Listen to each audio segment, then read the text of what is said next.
Say it clear. Say it right. Say our name. Built this nation with our bodies and brains. You benefit, don't give us credit, say our name. We FBAs, foundational Black Americans. You want us to fight every time you in pain, but when it's time to vote for, silence remains. Yeah. They wanna be us, from the south to their hair, from the lips to their hips, body shaped in our glare. They cross borders, profit off the fight, civil rights paid in blood just to stand in this light. Asia to Africa, you walk through the door, but this land got a history you can't ignore. FBI fought and still fighting today, made room in the system that kept us away. You praise the same power that never chose you, turn your back on the ones that broke chains just to move you. Say we don't know where we come from, that's wild. North to the south, this land raised my child. Built this nation with our bodies and brains. You benefit, don't give us credit, say our name. Say our name, say our name, say our name. We FBAs, foundation law, Black American. You want us to fight every time you in pain, but when it's time to vote for, silence remains. We were renowned, check the glow for proof. Streetwear in Japan still mirror our roots. K-pop chase decade, study how we move.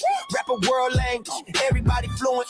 From Atlanta blocks to Mumbai lanes, Hanamakan spitting bars, connected to the flame. That ain't hate, that's impact, that's reach. Culture travel worldwide when the source run deep. They copy the look, they borrow the sound, but skip the respect when we still hold the crown. Love the rhythm, ignore the pain, celebrate the wave, don't say the name. This was home, before permission, before approval. Say our name. Built this nation with our bodies and brains.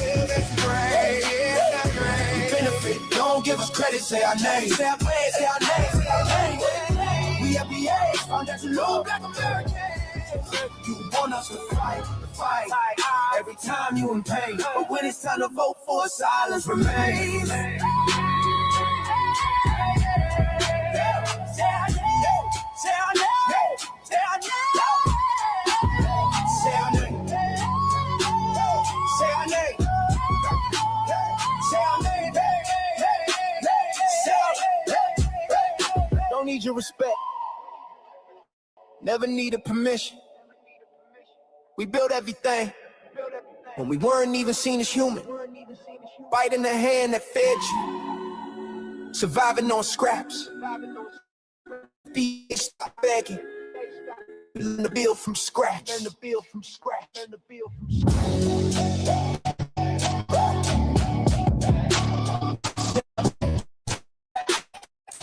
Hey.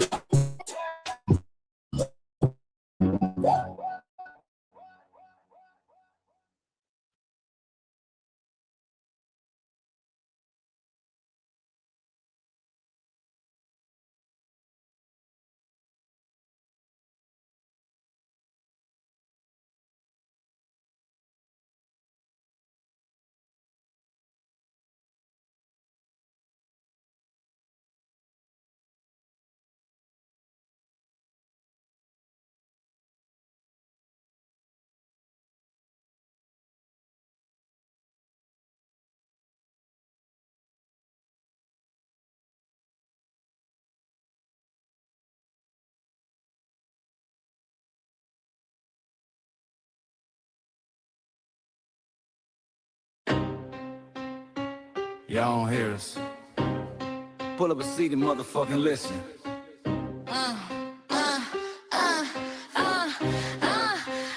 Pull up a seat and motherfucking listen. Hey, pack your bag, time to go home. Talking crazy on our soil where our blood and bones grown. This our grind, we outside on it. While y'all fools on the outside looking, y'all show no respect to Black America, so leave. Hey. Y'all don't get it, so it's time to go home. Get the hell up out of America, take your district and just fly on. Y'all don't get it, so it's time to go home. Get the hell up out of America, take your district and just fly on. You landed on the tarmac man, fresh off the boat. Talking about y'all building nothing, man, you choking on the note. My ancestors the reason that this country even breathes. Picked the cotton, built the White House, planted the seed. Jim Crow laws, redlined the map, we was the target. You think that struggle's a costume, man, you can't mark it. We fought the wars, we bled the blood, we died for our future's chance. And you come here and give our legacy a side eye while throwing shade on the guard. While you benefit from doors we kicked down with our last breath. Now you spit on the architects who stared down death. Disrespectful, that's disrespectful, ungrateful. A slap in the face, the only people who gave a fuck. So let me show your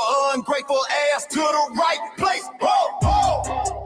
Pack your bags, time to go home. Talking crazy on our soil where our blood and bones grown. This our ground and we outside on it. Why y'all fools on the outside looking? Y'all show no respect to Black America, so leave. Oh, y'all don't get it, so it's time to go home. Get the hell up out of America, take your duties back just like home. Oh, y'all don't get it, so it's time to go home. Get the hell up out of America, take your duties back just like home. Passport, the visa, the privilege to be here. Cause my grandma did march for y'all, so disappear from our land. You cosplaying our pain. Think it's a trend you can borrow, but you ain't inherit the ghosts of our sorrow. We the foundation, the bedrock, the soil, and the root. You not no branch on our tree, and unproductive people always cosplaying me. Talking about we ain't do nothing. You lost your mind. We built this from nothing, time after time. From the beginning to now, we been the backbone and muscle. Why you look down on the struggle and cause a whole tussle? That energy spat with disgusting is whack. Oh. So let's make it clear, there's no turning back. This land is paid for in full. In blood, sweat, and tears, and dreams deferred. You don't get to come into a house we built from the dirt and telling Black America y'all ain't worth nothing. That's a violation. Facts. Pack your bags, time to go home. It's our soil on our soil where our blood and bones grown. Show respect, this our ground. Y'all just tenants on a leash. Or get the step. Show no respect to Black America, so leave. Oh, don't get it, so it's time to go home. Get the hell up out of America, taking your business like it just like home. Oh, don't get it, so it's time to go home. Get the hell up out of America, taking your business back and just like home. Yeah, fly little birdies. Fly on back to where you came from. This ain't for you. The cell is sacred. We said what we said. It's time for y'all to go home. So fly a little birdies fly. So fly a little birdies fly. So fly a little birdies fly. Far, far away from here. So fly a little birdies fly. So fly a little birdies fly. So fly a little birdies fly. Far, far away from here. So fly a little birdies fly. So fly a little birdies fly. So fly a little birdies fly. Far, far away from here. So fly a little birdies fly. So fly a little birdies fly. So fly a little birdies fly. Far, far away from here. Bye-bye, little birds.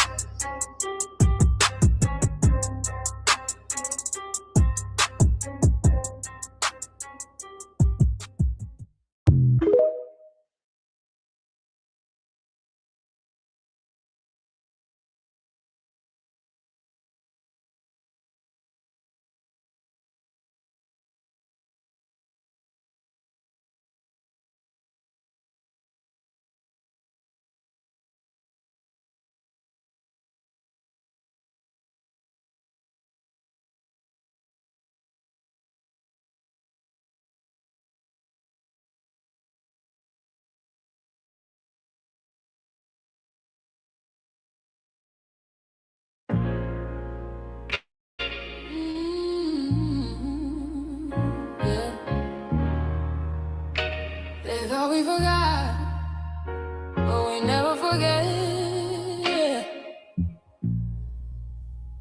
This one's for the rules. Hi, Jesse. We built this land from dust and tears for 100 years, and we still here. They write new rules, but they don't see every freedom they got came off you and me. We planted seeds.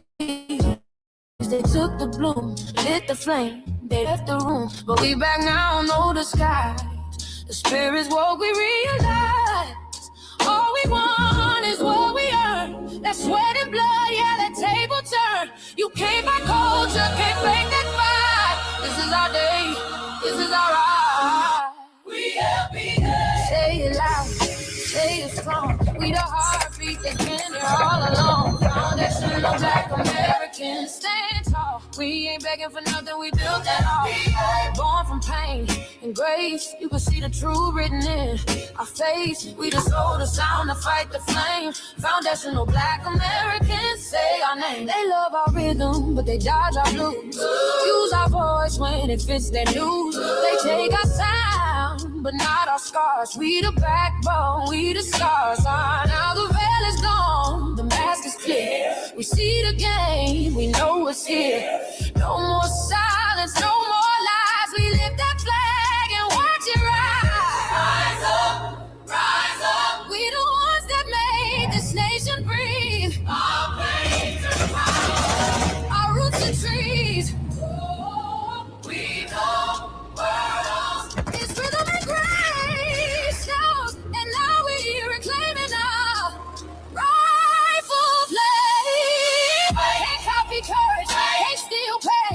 You can't inherit soul by changing names. Our story ain't done, it's the revival. We guard the gate, it's about survival. We FBA, say it proud, say it loud. The world dances on what we vow. Foundational Black Americans, still we stand, still we fight, still we demand. Every block, every song, we've been right here all along.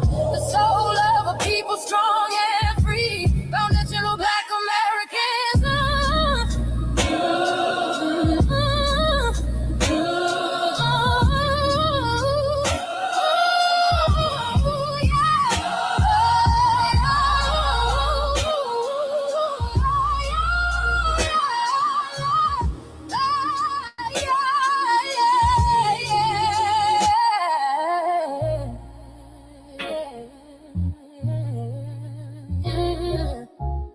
We the first, we the root, we the fire. Still rising, still here.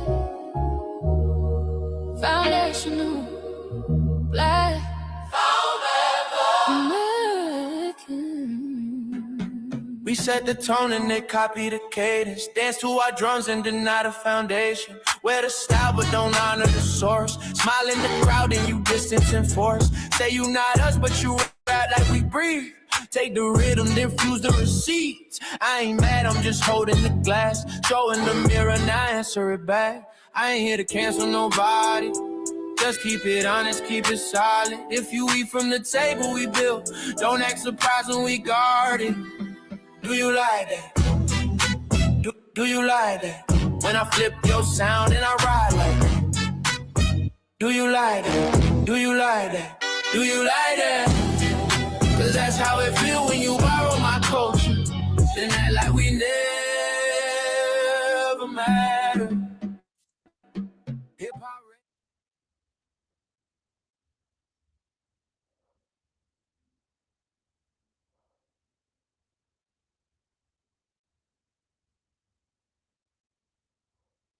Mike Larry.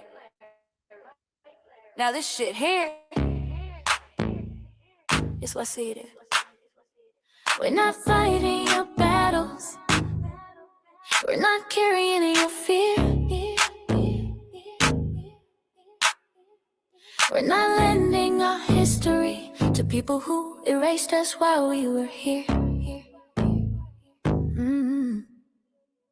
Just cause you born here, don't make you FBA. That makes you a citizen, learn the difference today. This is lineage, not a look you can wear. Not a costume you borrow when it benefits you there. You used our culture like an access card, backstage pass, a straight facade, but now the mirror's in your face. No disguise, and you're uncomfortable looking truth in the eyes. We didn't leave our land to beg for a chance. We stayed, we fought, we took every advance. That's the separation, that's the line you cross. We paid the price, you learned the cost. You waving your flag on our soil, but fighting not to go back home. Waving your flag on our soil, building comfort on a foundation you didn't know. We waving our flag, red, black and gold, stood our ground, never sold. You waving your flag on our soil, scared to build what you claim you love. Our humor, our style, the way we move, the smoothness, the sound, the things we prove. Music we birth, language we shape, innovation forged under constant escape. Warrior spirit means stay and defend, not flee your land and rewrite the end. You call it success, but don't confuse the two. East came after what we went through. You abandoned your land and called it strategy. You wave that flag loud, but won't return to build your legacy. That contradiction tells the story for you.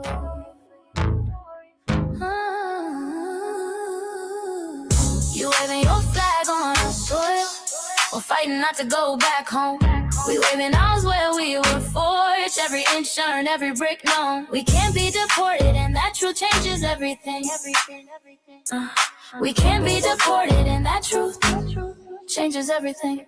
We know who we are, and now we see who you are too. Just because y'all born here doesn't make you FBA at all. It makes you an American citizen. It's biologically impossible to be us because it's a lineage, not some damn costume you can just put on to look cool. You immigrants and immigrant Americans has used our culture as an access card, a backstage pass to our culture. Now y'all have to look in the mirror. Our sense of humor, the aesthetics, mannerisms, the style of dress, the smoothness, the creativity, our genres of music, innovativeness, our slang, our warrior spirit by staying on our homeland and fighting and not fleeing to somebody else's land to beg for a better life and shit on the very people who fought to have us there. That's who we are. And we know who the hell y'all are, waving your flag on our soil and fighting to make sure y'all don't go back.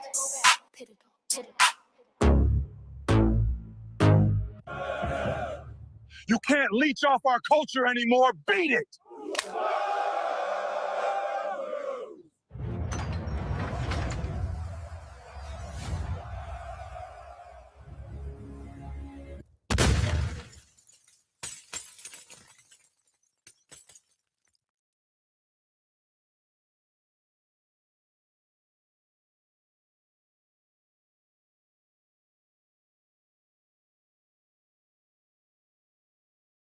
Mike Larry, man, you did it again. We really making history. Let's go. Do you like that? Do you like that? Flip your sound, how you like that? Do you like that? Do you like that? Say it loud, don't walk it back. Do you like that? Do you like that? You grew up mimicking us, now y'all switch it up. Turn the carbon copies, y'all ain't black, what the fuck? It's funny y'all connecting to our culture like it's Wi-Fi. Wi-Fi. Surfing on our waves of our culture, no more agua. Feeling my culture for all these years. Look how time flies, all these colonizers in disguise. Hate y'all still, hate us outside. Study doctor, vampires, the blood of our guilt. They copy the flavor, sip the juice. Love the results, hate the truth. Who? Do you like that? Do you like that? Do you like that? Flip your sound, how you like that? Do you like that? Democratic shields, talking points, the road they fill. Fish and chips, agent on the mic, judging FBAs, but ain't you half white? Talking like you one of us, we need a proof face. The agent type with a prune face, like 50 and Jim, it's a cold game. Throwing stones cause we build our own lane. I'm joking, kinda, but I mean, smile calm, pressure intact. Y'all proud where y'all from, where they flag, beat they drum. But when it's us, tone switch fast. Same pride, but it's too much. FBA pride, lineage solid, you can't put this on, can't try it on. Built here, stayed and fought, that's the difference. That's the car. Do you like that? Do you like that? Say it clear, don't twist the facts. Do you like that? Yeah. Do you like that? Do you like that? Point made. No edit. No care.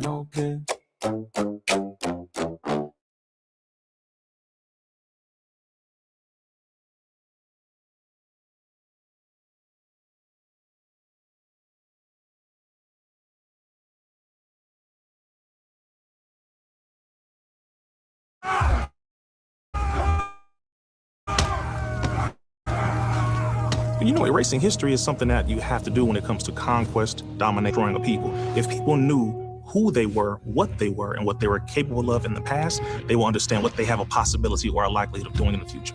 Foundation of Black Americans, we've always had a culture of resistance. We cultivated a culture of resistance on this land, and we've been resisting ever since we've encountered European domination. But that was really popping in Europe until the transatlantic slave trade, and that's where they amassed a lot of wealth. One thing that I think is unique about our culture as far as how we resist, how we fight back, is just the environment we were put in from day one. Being only 13% of the population, the white supremacists were very meticulous about keeping that population at a certain amount. There was never a period when we did not resist the encroachment of the white man. They have a natural behavior of authority no matter where they go. That's why they'll step up in front of us in the line at the store. We're not important. They don't even see us. We've never been able to excel. We've never been able to relax. We've never been able to just be, which means that existence is resistance. It must be something in our DNA, our historical background, to when something doesn't sit right with us, especially spiritually, in our souls and in our spirit, we just say no. We live in resistance. You know, from the moment we're born, we're in resistance. And it's handed down generation to generation. And so I think that cultural resistance is actually in our DNA, in our epigenetics, and then it blossoms out into the culture. So there's almost nothing in America that we do, from song to dance to politics to the way we talk, the way we dress, having coded languages considered to be slang today. Everything about Black American culture is a form of resistance. Of course, they want to always downplay our contributions to the global tapestry because they continue to act like our number one export in this country is not Black innovation. Everyone understands that our resistance has been the cornerstone of what foundational Black Americans have always done. We are the life that breathes everything into this nation. The further back you go, the further Black you go. It's just simple like that, brother.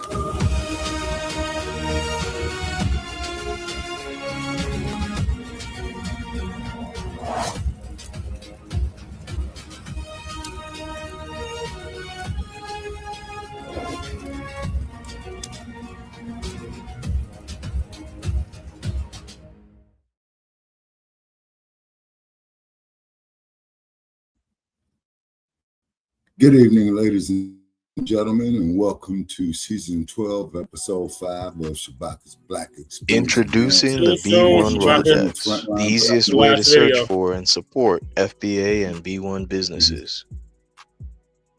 Hundreds of entries from the Black grassroots for the Black grassroots. Free to use, free to download, constantly updated. Trouble navigating the document? Try using the map version. Notice a business missing? Use this simple Google form to submit an FBA or B1 business.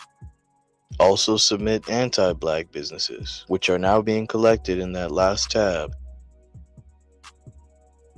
Find resources, contact numbers, and much more using the second tab.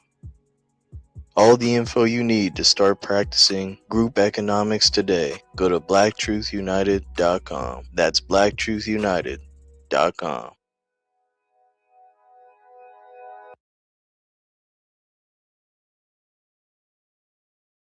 All right, go ahead, Shabaka. Okay. Greetings, ladies and gentlemen. This is Shabaka's Blacc Experience Enhanced. The air date of this episode is July 14th, 2026. And tonight, on the season 12, episode 5 of Shabaka's Blacc Experience Enhanced, in conjunction with Front Line Blacc News, we'll be discussing several topics.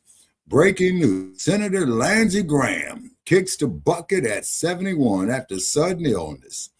Trump reinstates Iran blockade and wants to charge a 20% toll. A 20% toll, and this is the shit that's causing your gas to go up. U.S. ambassador who defended Apartheid-Era policies sparked outrage over Berlin conference meeting. What are Melanotan peptides? MT1 and MT2 teens arrested in drowning death of Black high school swimmer. FBAs haven't even made 30 days of the blackout of Asian businesses. They're steadily copping pleas. Okay, now, with them steady and copping pleas, that means that their pocketbook is hurting, okay? All righty, but we got to deal with young man, who was murdered, in my opinion, okay? And it's looking more and more as I uncover information that he was, in fact, indeed murdered. So this might have been some type of sick-ass initiation for a white supremacist group. You see what I'm saying? Or they just done it just for the hell of it because they figure they can go ahead and get away with it. You see what I mean? Okay, so we're going to allow comments. Do you want me to finish the introduction from our co-host and our Yes. So yeah, go ahead. Based off the 50th anniversary of the founding of the original Blacc Panther Party for self-defense. We started on Blogtalk Radio back in 2016 and have been around for 12 seasons now.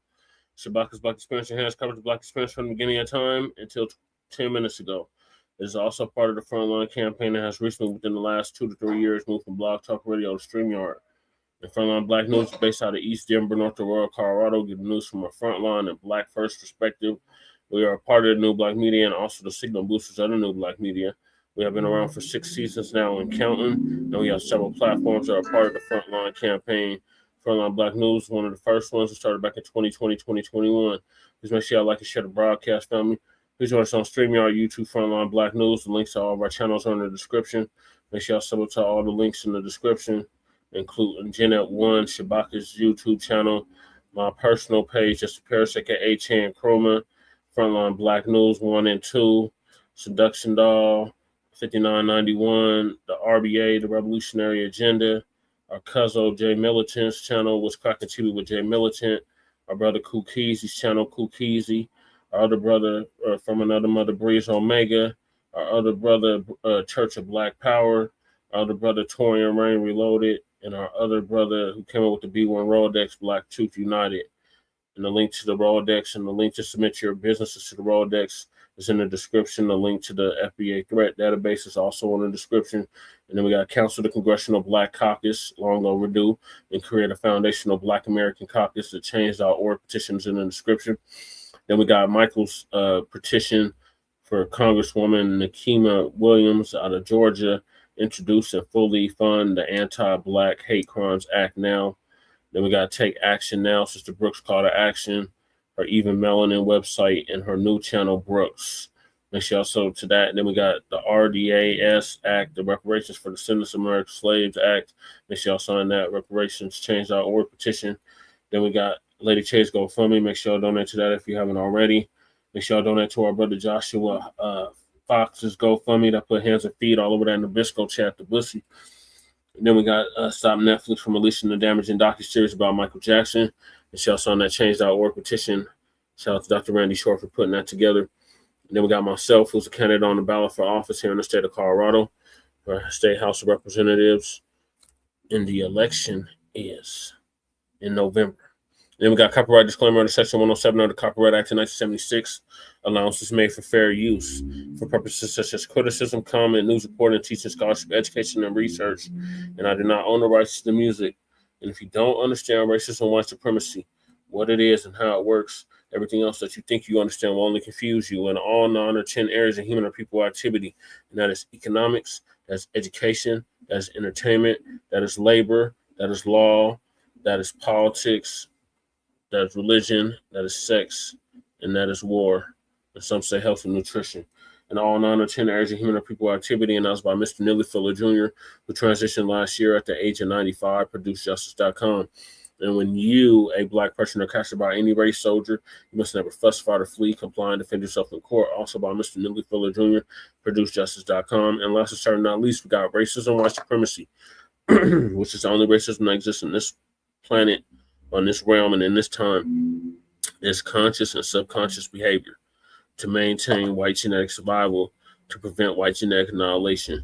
And that was by the late, great master teacher, warrior, scholar, Dr. Francis Cress Wilson, who passed away exactly 10 years ago at the age of 80. and would have been 90 as of 2-3 months ago. And shout out to our FBA brother Tariq Nasheed for paying for her funeral, along with several others. So those are the topics. Make sure y'all hit that like and subscribe button. All right, Shabaka, what's your thoughts on Lindsey Graham finally kicking the bucket at 71? And we got Michael in the building. That's great news. Hey, Michael. Hey, Jesse. Hey, Shabaka. Hi, ladies. Hey, how you guys doing? Hey, got good news. We're doing good, Michael. All right. And shout out there to Michael. Well, shout out to you, Shabaka, Jesse. I give you guys 100% credit for getting the movement going. Yes, sir. Yes. Oh, yes, sir. And we appreciate your research work, Michael, that you do and your contributions to this platform.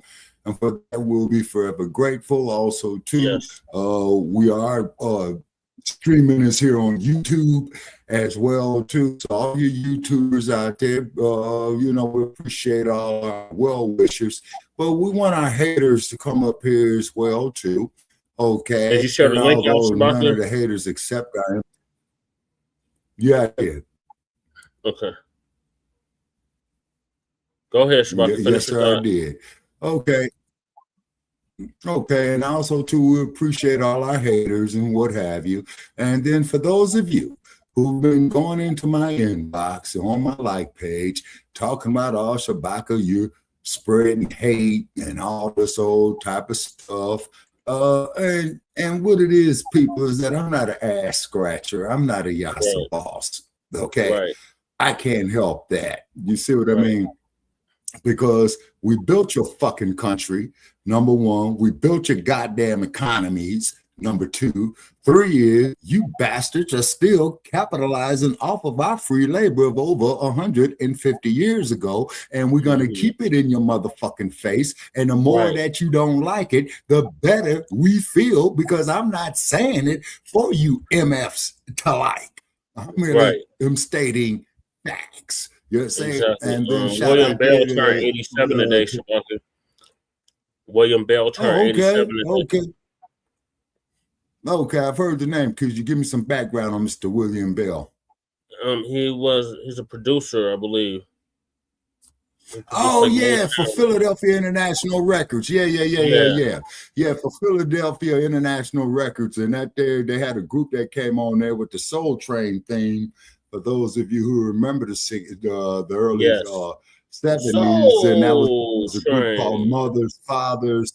Yeah, and that was a group called Mothers, Fathers, Sisters, and Brothers, the Sound of Philadelphia. You see what I mean? And then also, too, shout out there, to those in the 1970s, who tried to uplift a positive image of Black people. And then what had happened is that we all know in the 80s and the 90s, all this shit just went all the way fucking ratchet. You know what I'm saying? And you're right about Sister Soldier there, Michael. She spotted white supremacy, anti-Black racism from liberals in her entire adult life. That she did do. You know what I'm saying? And she might have sacrificed her recording career as well, too. But however, she holds a master's degree, so she is educated. So we wish Sister Soldier well. I'm quite sure that she's doing all right wherever she may be. Hey, Sister Soldier, if you're out there, sister, we would love to have you up here. You'll be more than welcome. To Dubai. Yeah, she's in Dubai right now. With her husband and her. Okay, and she can. Oh, okay, all right. So, she's okay. She made her money and got the hell out of here.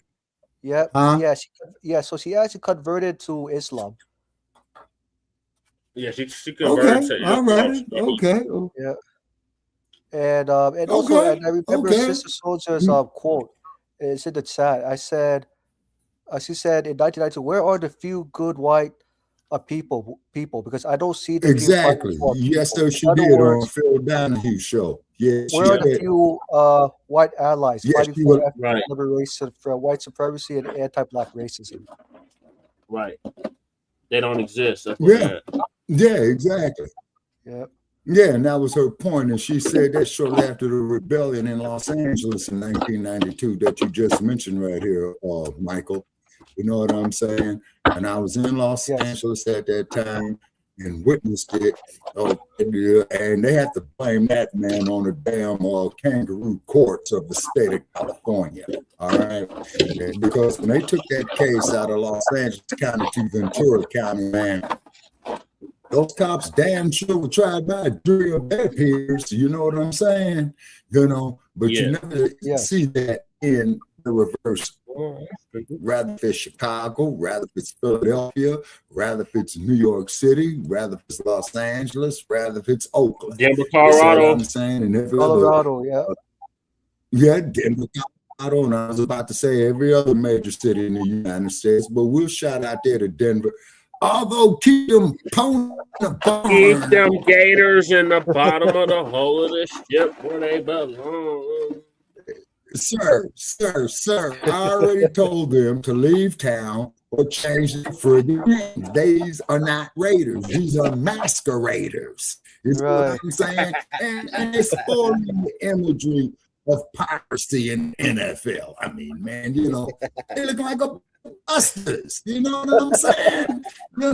And insane. You know what I'm saying? It's downright friggin' insane. But we got less than 2 months for preseason, and thank God they got their Allegiant Stadium out here because it's still going to be hot, so they can control the temperature inside Allegiant Stadium as opposed to playing outside. You see what I mean? Yeah. Shabaka. And then too, we got a comment here. Yeah, go ahead. I was going to ask, do you remember Jay Go ahead, Schrader? He Michael. used to play for the Raiders from 1988 to 1992. Oh my God. He He was probably a quarterback. Yeah. And were you Yeah, surprised? he was a quarterback. Yeah. Were you surprised that his career of the Raiders was mixed? Like he was decent, Yeah. but not the best. Exactly. But keep in mind though, the main thing as we know in football, Michael, is that the quarterback depends deeply on the offensive line. When the quarterback gets sacked, you got to blame the offensive line. You see what I'm saying? It's because their job is to protect the quarterback. You see what I'm saying? And then just like if the quarterback gets intercepted, you're going to have to blame that on the wide receiver, you see, because he's supposed to have the knowledge to avoid the interception. Not unless, of course, it was a bad throw, because a lot of times, as we all know, the quarterback still gets hit after he releases the ball. If they just off the momentum of the defensive line. When you got something, man, weighing 270 pounds coming at you, you know what I'm saying? It's hard to break the momentum. I see that we lost Jesse here briefly. He'll be back. Okay. Now, Michael, as you were saying in regard to Sister Soldier, you see what I mean? It was lousy of how they did her and what have you. But going on here, ladies and gentlemen, here on Shabakas Blacc Experience, and Lindsey Graham, he kicked the bucket after a sudden illness, you know what I'm saying? Yeah. And then, as we stated, Trump reinstates the Iran blockade and wants to charge 20% toll. Now, guess what, people? On that 20% toll, you know who's going to be paying for it, right? Yeah, the average resident who don't have a lot of money. Exactly. The person who's going to put gas in their car at the pump is going to be paying that damn toll. You see what I mean? I see what you mean. But however, they do not have the votes needed to overturn his executive actions. They don't have the votes needed to impeach his ass, you see. But, it's rigged, you see. The politics is rigged here. You see what I'm saying? And then you're seeing a lot of the Nabiscos getting upset with them, but they sure want to crumb bum on us. You ought to see the garbage that comes off on my Facebook page. It really does. You know what I mean? And I've been called all kind of foul crap and what have you, but that just means that we're getting somewhere. You know what I'm saying? And then another thing, too, is that when you look at him raising all of these tariffs, you see what I'm saying? It's the consumer, who pays for it in the long run.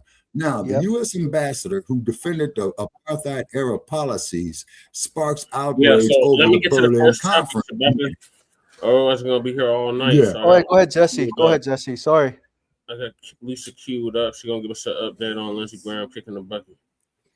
Good to see you Oh, all. okay. Hope All you're righty. doing well. And it's a pleasant Man, 1 degree. I fell asleep last night and I woke up and something was on my AP. I'm like, what the heck? So Mitch McConnell went into cardiac arrest, which we heard weeks ago. They won't give an update. I really don't think Mitch is around anymore. There's a reason why nobody is getting an update, because I think he's gone and they just don't want to announce it. And I think what the fear is, the governor, Andy Bashir, is a Democrat. So Mitch's seat being open, it's going to be given to a Democrat. He's not going to put a Republican in the seat and he's a Democratic governor. And that's what they're in fear of. And with Lindsey Graham lost now, who died yesterday, now that opens up a second Republican seat. And boy, they are dropping like flies. But hey, the devil has come to collect his due. That's all I have to say when it comes down to Mitch and Lindsey. The devil has come to collect his due. So, and I don't see too many people mourning for Lindsey Graham. In fact, some of his own people are the ones taking shots at him after finding out he is no longer with us. I ain't crying for this man. He was a stone cold racist. He is racist. And he was another one that sat in his seat of power and worked against us. That's all that man did. Mitch McConnell, same thing. They get in these seats of power, they hate us and work against us. So, yes, Lindsey is gone, and I'm going to let you see people's reaction to him being gone, but that man never meant us any good. He never did. You know, a lot of people called him racist and misogynist. I mean, look, at the end of the day, the last big thing Lindsey Graham said in the media, and I did a live on it, he wanted our youth to fight for Israel. And I know many of you remember it because this was just a few months ago.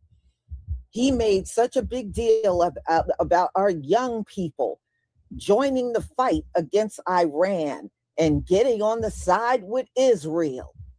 He was one of those people that sat in his seat and put Israel first. Even his own people were complaining about that. Even people in the Republican Party were complaining about that when it came down to Lindsey Graham. He put Israel first. He even put Israel above America. Now, they said the last thing he did was he went to Ukraine and came back just a few days ago. And, you know, the call came Saturday that he was in cardiac arrest. So, yeah, well, you don't know when the Most High is going to pull your card, even if you're wicked. He's still got a timeline for you, too. So, y'all. And you will not be late for your appointment. You can't tell me this ain't the end. Now their prominent people are leaving out of here. I think at the end of last year, it was Chuck Grassley. He passed. And now, like I said, I don't believe Mitch McConnell is no longer here. I don't know what the reason is for hiding what's going on for him, but it's being hidden. Because he's brain dead, Lisa. So, he's and brain now dead. Lindsey Graham. All Republicans. You know, but he collected on the Democrats too. You know, Sheila Jackson Lee. Also Democrats too. She passed on, and a couple of years back, John Lewis, you know, Elijah Cummings. I mean, many of these people died since I've been on the you. nightstick glide gracefully upside his head, and he said, "That's good trouble." So hey, he ain't discriminating. He's getting them out of here. But them old relics y'all got that like to sit in a seat of power and undermine us look like they are checking out of here for real. All right. Yeah. Let me share my screen.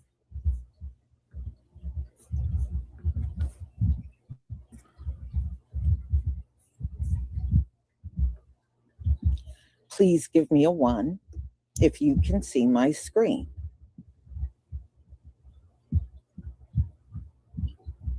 Thank you. Thank you.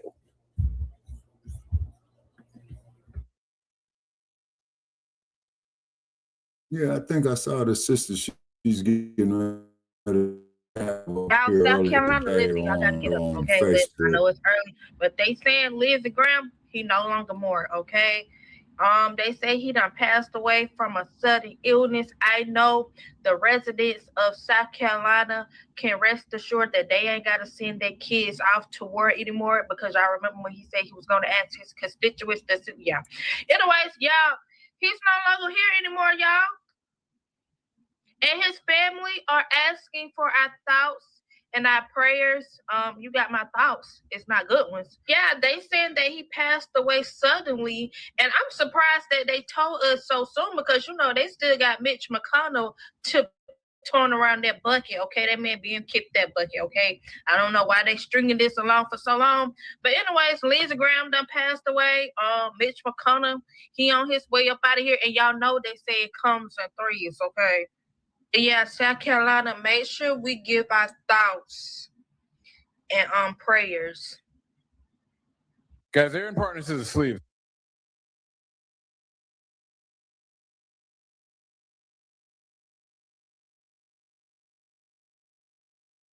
You know, alrighty. Back when I was a kid, y'all, my mother used to love Mahalia Jackson. And she had, you know, a couple of her albums and everything. And I remember there was one song on there called The Upper Room. The Upper Room. I said, no, these dudes ain't going to no upper room. She's talking about heaven. These dudes are going to the lower room. Look, y'all, Lindsey Graham died. What y'all having for breakfast? What y'all having for breakfast? Do y'all make some fancy coffees and stuff at home like a lot of people do?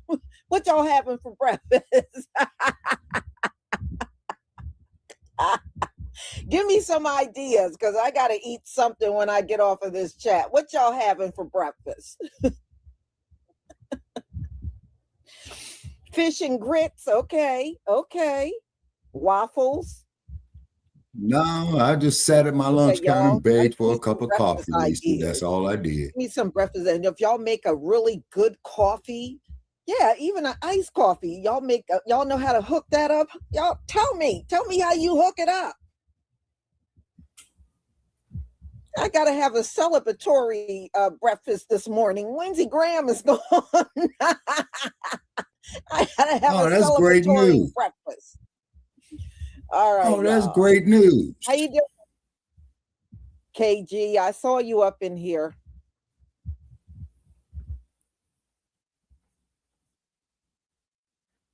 Yeah, that is great news. All right, y'all, we are back.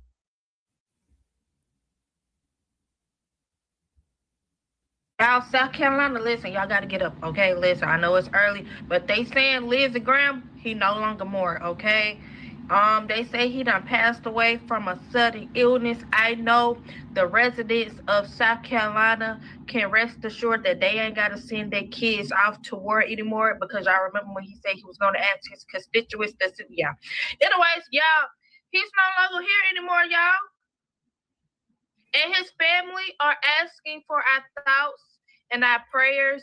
You got my thoughts. It's not I good. got some thoughts about it. That he passed away suddenly, and I'm surprised that they told us so soon, because, you know, they still got Mitch McConnell to turn around that bucket, okay? That man being kicked that bucket, okay? I don't know why they stringing this along for so long, but anyways, Lindsey Graham done passed away. Damage control, sister.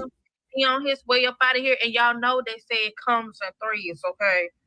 Yeah, South Carolina, make sure we give our thoughts and prayers.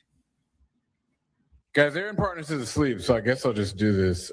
Breaking news, Lindsey Graham just died. He was 71 years old, and his office just posted this. It says, on the evening of Saturday, July 11th, which was yesterday, U.S. Senator Lindsey Graham passed away from a brief and sudden illness. Senator Graham's family appreciates prayers at this time and are asking for privacy. NBC News is reporting this was a cardiac arrest. They said that emergency personnel responded to a call of a cardiac arrest at Graham's Capitol home on Saturday night, according to a police scanner obtained by NBC News. Seems like they also had some photographs and some other stuff to confirm. What's even crazier is that Lindsey was literally just in Ukraine the other day. That's some crazy major breaking news to get in the middle of the night. Well, that's my one-off as a news reporter. I'm going back to debating. Bye! Well. It appears, my dears, that Graham. Oh, I saw her. She's crazy. A statement from Listen the office to her. of U.S. Senator Lindsey Graham. The office of U.S. Senator Lindsey Graham released the following statement. On the evening of Saturday, July 11th, the U.S. Senator Lindsey Graham passed away from a brief and sudden illness. Senator Graham's family appreciates your prayers at this time and asks for your privacy during this incredibly difficult period. Wait till Mitch hears this shit, honey. Wait till the glitch bitch hears that Lindsey just bit the dust before all of them, honey. No more ladybug, maybe.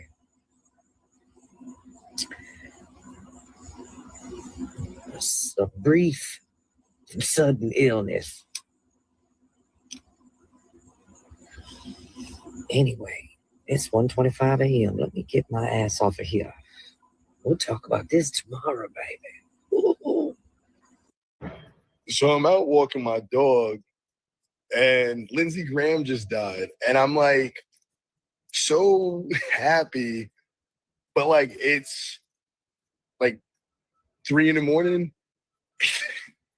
and there's no one to tell. And like, I feel like Paul fucking Revere or something. I'm like, everybody on the East Coast is asleep. Even the West Coast is kind of asleep. And I'm like, hey, everyone, do any of you know that Lindsey Graham just died? It's up and it's stuck. And is anybody... Today, we have lost two real political heroes. Number one, Lindsey Graham. The United States is mourning the loss of Republican Senator Lindsey Graham, who has passed away at the age of 71 following a brief and sudden illness, according to a statement released by his office. Graham served South Carolina in the U.S. Senate for more than 2 decades and was one of the most influential voices in American politics. Known for his strong positions on national security, foreign policy, and defense issues, Graham played a major role in shaping Republican policy and remained a prominent figure in Washington throughout his career. He was also a close ally of President Donald Trump and a key figure in many major political debates of the last decade. Tributes are pouring in from political leaders across the United States who remember him for his dedication to public service and his commitment to the nation. His family has requested privacy during this difficult time. Hey everyone, we're following breaking news right now. Senator Lindsey Graham from South Carolina has died at the age of 71. His official Twitter page just released a statement indicating that he passed away from a brief illness earlier today. The statement reads, on the evening of Saturday, July 11th, U.S. Senator Lindsey Graham passed away from a brief and sudden illness. Senator Graham's family appreciates prayers at this time and asks for privacy during this incredibly difficult period. Lindsey Graham has served in the U.S. Senate since 2003. He was in the House before that, and he's long been one of President Trump's closest allies in the Senate. We're going to continue to stay on top of this breaking news. Stay with NBC4 for more updates. Y'all, it is like 3 o'clock in the morning, and while everyone's been looking for Mitch McConnell this evening, Lindsey Graham died. This is like breaking news. Everything is a little sketchy right now, but it is being confirmed by not only his office and his people, but his family. Apparently, he had some kind of medical emergency. They're calling it a brief illness this evening. He passed a few hours ago, and they're actually just breaking the news right now. This is actually pretty major news, and we'll discuss it more when some more details come out. but Lindsey Graham has died at the age of 71. Lindsey Graham is dead. The 71-year-old Republican politician, warmonger from South Carolina has passed away. In a statement that was released by his office, it says, on the evening of Saturday, July 11th, U.S. Senator Lindsey Graham passed away from a brief and sudden illness. Senator Graham's family appreciates prayers at this time and asks for privacy during this incredibly difficult period. They didn't say what the brief and sudden illness is. They just said that he has man got to worry about hearing from me. And of course, it's coming. People assume that it would be Mitch McConnell, given that there has been no news, but no, it's actually Lindsey Graham. All right. Now, of course, I'm going to do an entire video wrap up on his legacy. I have a few videos out about who he was and what he's done and the legacy he leaves behind, but that was before he actually is, behind, you know what I mean? So an updated video on that is coming, but yes, 2:20 a.m. Eastern Standard Time as of today. Right now, Lindsey Graham is dead. Trump and I, we've had a hell of a journey. I hate it being this way. Oh my God, I hate it. From my point of view, he's been a consequential president. But today, first thing you'll see. That clip just seemed to fit the situation almost perfectly. Another cardiac arrest. Sounds just like what happened to Mitch. I'm not saying that something or someone, whatever, I'm not saying nothing. But one thing I do know is the universe is tired of their bullshit. I've been telling y'all since this man got back in office, y'all have a choice to either do right, shape up, or you're going to get shipped out. And it ain't going to be on no boat. Y'all can keep going if y'all want to, but that contract is up. Y'all don't have long. You got about 30 minutes to get it together. Breaking news coming out of South Carolina. Senator Lindsey Graham has died at 71 years old after a brief and sudden illness. Senator Lindsey Graham just returned back from Kiev after meeting with President Vladimir Zelensky, and it turns out that he caught a sickness and he is now gone to the lower room. Now, ladies and gentlemen, Senator Lindsey Graham is probably one of the worst people who have ever walked the face of this earth, no doubt. He's racist, he's misogynist, and this man is filled with the most hate you have ever seen in your life. He is one of the biggest Islamic phobes that we have ever seen touch the foot of the floor. So for many of us, he will not be missed whatsoever. Looks like their clocks are all being punched all around the same time, huh? Tick-tock, tick-tock, your time is up. Thoughts and cheers to his family. Breaking news. Lindsey Graham has passed away. Senator Lindsey Graham, Republican of South Carolina, dies at 71. Mr. Graham died of a brief and sudden illness on Saturday evening, his office said. He served the Senate for more than 2 decades.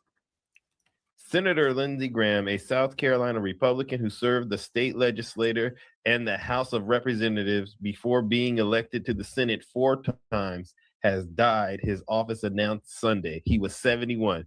He died of a brief and sudden illness on Saturday evening, his office said in a statement without providing details.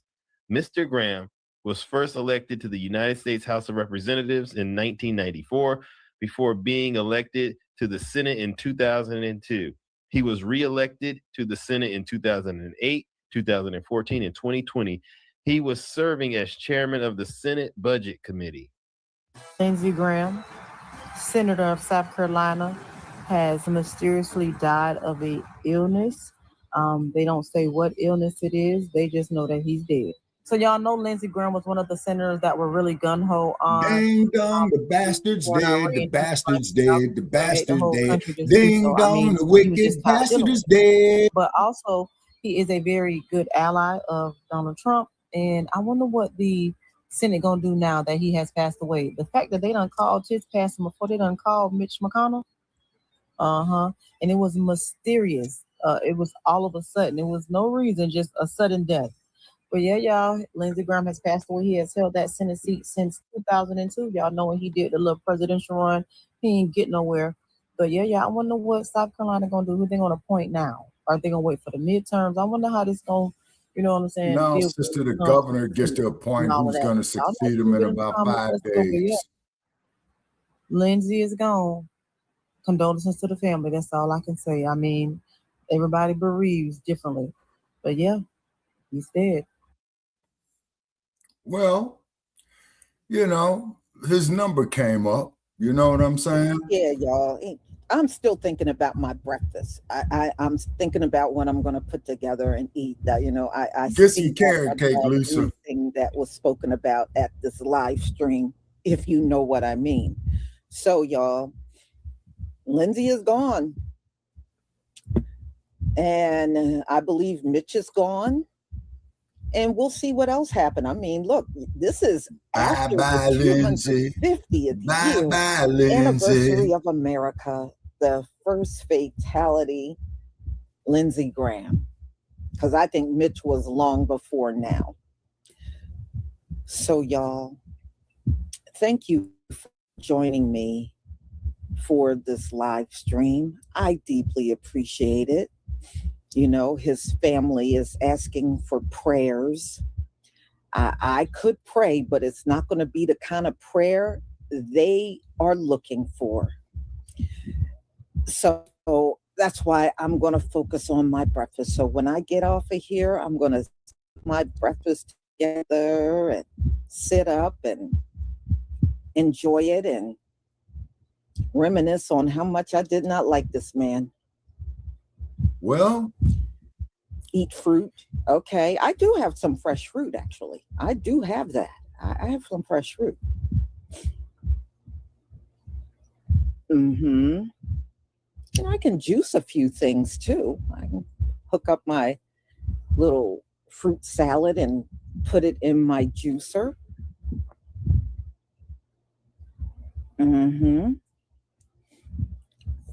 So y'all, thank you so much for being here. I deeply appreciate it.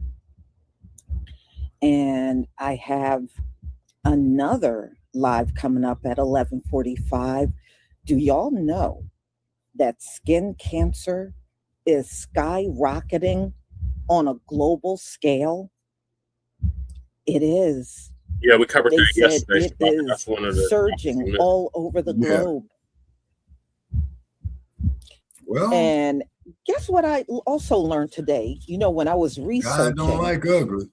That particular story. Now, we know white people in America are number one in skin cancer. They are number one. You will never believe who's number two. You will never believe it. The $5 Indians. The natives, the Siberians. They are number two in skin cancer in America. But they're supposed to be indigenous to here. Hey. Listen, y'all. The natives, the Asians, the Siberians, the ones they call Native Americans in America. They are number two in having the highest rate of skin cancer in this country. Think the Most High made a mistake? Hell no, he don't make mistakes, period. So y'all, I will see you at 11:45. Shalom, family. Shalom, Lisa. All right, so Lindsey Graham kicked the bucket, Shabaka. Yeah, no great loss to planet Earth. What are your thoughts, Michael? You already gave your thoughts on Front Line Blacc News, but what are your thoughts on the Shabaka's Black Experience Enhanced on Lindsey Graham passing?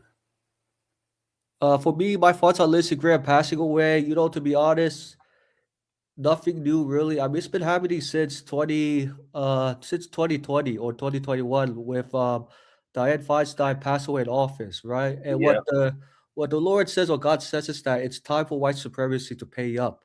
And yeah, God is right that what comes around it's going to go around. So what goes around comes around. So in other words, equal force is going to happen.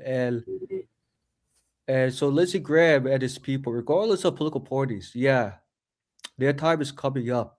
And they no longer have economic control over the changing demographics, especially FBAs growing in higher numbers and becoming more economically powerful. And even to those who claim to, even like to those who claim that they're Christians, right? They go to church to listen to the Bible, but then they don't practice mutual aid. Right. You're right, Michael. Funny you should say that, Michael, and also too, Brother Che. Yeah, I want to take this time to mention that you got these pulpit pimps, right? Okay. And the pulpit pimp, he spends more time looking at the collection plate, passing it 2 or 3 times and locking up the church doors and won't let the people go out. Then you got these pastors who's going up here, how should I say, having sexual relationships with members of the congregation, and a lot of these pastors are married themselves. Here, hope you're doing well. And this is why, that I respect the pastor of humble means who goes out and do what he does. What do I mean by humble means? He ain't got no fancy Cadillac. He ain't got 300 and 400 different colored Versace cut suits. You see what I'm saying? He has humble means. His money is limited. He is doing this here from his heart, the pastor with humble means. Right. But you Joel Osteens and TD Jake pumping, pimping, Reverend Ike, no good bastards, you need to go join Lindsey Graham. All you bastards need God. But I don't think Lindsey went upstairs. I think he took the elevator going down to that war he went room. downstairs big time. Yeah, so, he's probably, a little hot and bothered under the collar, man, and he'll be down there for all eternity. You know what I mean? And then... finish your thoughts, Shabaka, then we'll go to the next topic. Okay, and then, hey, Lindsey Graham, hey, hopefully he'll be joined by that brain-dead motherfucker, Mitch McConnell. Yep. And also, right, even like the FBA ancestors are telling those white supremacists time to pay up, recompense for reparations. Exactly. And then also, too, Michael, I'm glad you brought that up. There is one senator, man. What's that senator from Louisiana, that fat, nasty, out-of-shape, pot-bellied pig, man? What is his name? He's Landry? Boudreaux, right? Landry. Okay, it's one of the 2 senators who got up there and said that we don't need reparations because that happened so long ago. Nobody's alive. Yeah, nobody's alive from that. But what you ignorant bastards. That's what Lindsey Graham said, Shabaka. Oh, okay, Lindsey Graham. Okay, but what you bastards are failing to realize, no, you're not failing to realize it. You're doing it on purpose not to realize it. It contributed greatly to your gross national product, okay? And then, you motherfuckers kept reinvesting the money, making more money, reinvesting that, making more money and more money and more money and more money and more money. Yeah, reparations is a debt that is owed. It is not a handout. It's not sitting at a lunch counter begging for a cup of coffee.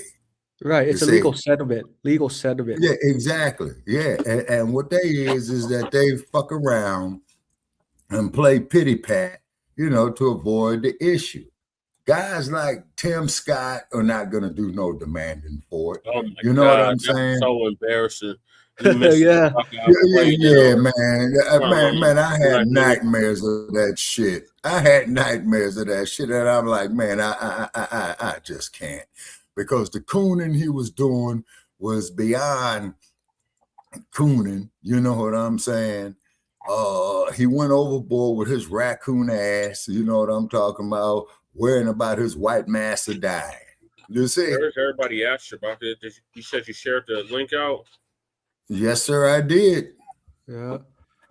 Oh, by the way, Shabaka. Yeah. Somebody watching right now. Yeah, Shabaka Jesse. So we got 0 people watching. Watching 0. Wow. We had like 1 or 2 people watching before that. 2 people. Yeah. Okay. Yeah. Damn. Jesse Okay. Jesse Shabaka. This is what I reflected over time and realized too, right? Yeah. Over time, FBAs are going to grow impatient with universal programs if reparations are Right. not part of the table. In other words, You're FBA right. says, hold on. FBA say, screw government programs. We don't need free healthcare. We don't need this or that. We just want our check. Leave us alone. Right. And then FBAs will become Republicans once reparations happen. I foresee it and predict it's going to happen. Trust me, Jesse. And Shabaka, you definitely vote for Republican once you get reparations. And you say, Republicans, now can you guys cut our taxes after we got our checks? And it's going to make the Democrats very upset, angry. I can't wait for it to happen.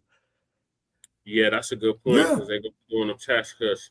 And we need taxes for the next 250 years. Yeah. Yeah. So Shabaka and Jesse, am I right that what I'm foreseeing in the future? Yeah, I'll predict something similar, Shabaka, Michael. Yep. All right, I'm moving on to the next topic, and that is the gas prices has started to war back up. So at least we'll give something on that. Trump reinstates Iran blockade and wants to charge a 20% toll. Well, we're going to talk about how everything is rapidly falling apart when it comes down to Iran. And you know what? I just conclude Donald Trump desperately want to gain control over the Straits of Hormuz because he can't stop talking about it. It almost reminds me of when he was going on and on and on about Greenland. And, you know, he's still babbling about Greenland. It was recently in the news. He still wants Greenland. Well, he's now doing that with the Straits of Hormuz. Iran is never in a million years going to let America gain control over the Straits of Hormuz. And America would not be good to run it anyway. Your country is insolvent. Okay, you done ran this country in the ground. It don't have any money. Why would anybody on this planet let you run something? Are you insane? I sure wouldn't. If I knew somebody and their country is insolvent, no, I don't want them leading anything. But these folks are so psychologically screwed up. They know what the circumstances are here and still want to dominate everything. So anyway, the naval blockade is back up. Donald Trump put it back up. And at first he was talking all this crap about charging a 20% toll. And they said that would be literally impossible to do in the Straits of Hormuz. And, you know, Iran is charging a toll, but Iran, it's in there right there. The Straits of Hormuz is right there in their country. Donald Trump, you don't have no connection to that area. America's nowhere near the Straits of Hormuz. And it wouldn't make any sense. Didn't you sit around and say, we don't really get anything from the Straits of Hormuz? So what sense would it make for America to take it over? He wants it so bad. He does. He wants that region so bad because he sees the value in all the oil. It's a very oil-rich region. You know, you got Oman, you got Iran, you know, Saudi Arabia, all of them got tons of oil.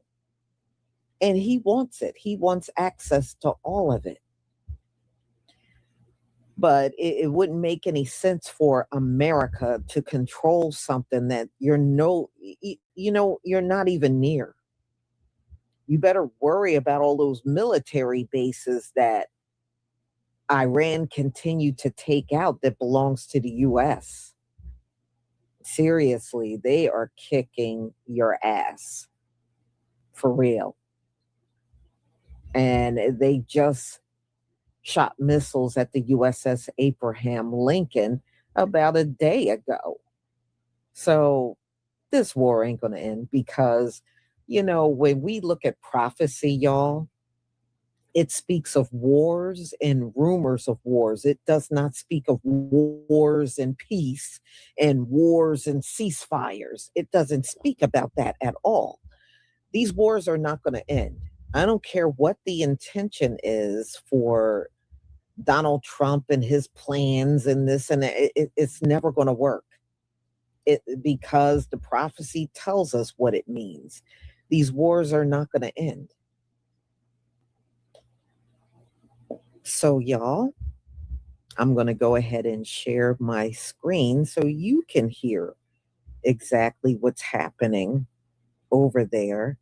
And they are still doing the Lego videos. I found one they did on the reflecting pool in the green algae. I was like, wow, they really keeping up with everything. And they did another one of the poor turnout of America 250th year anniversary. So they are still putting the Lego videos out. It's just not getting all the shine that it used to get before, but they are still pumping them out. All right, let me share my screen. And I want to thank, let's see, this. I hope I'm saying this right. If I'm not, just correct me. KB Fife, thank you for the 4-month membership. I deeply appreciate it. You said Taco Tuesday. Thank you. Thank you for your support. Yeah, it's always Taco Tuesday when it comes down to Donald Trump. And thank you so much for your support. And again, if I didn't say that right, just correct me. Okay? That way I will get it right the next time. All right. Let me share.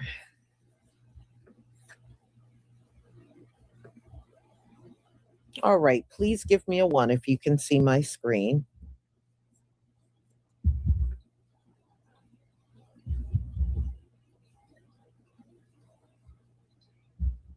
Thank you.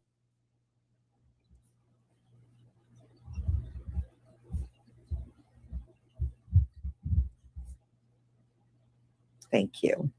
All right.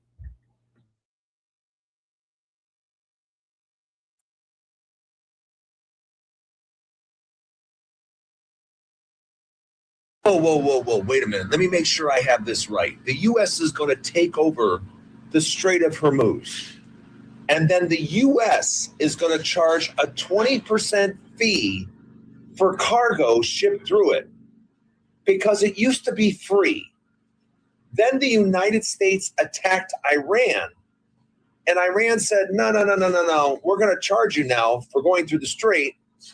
And now the United States, who started all of this, has said, no. Iran doesn't get to charge you. We're going to charge you. Yeah, the ones that attacked Iran and started all this to begin with, we are now going to charge you for your vessels crossing through.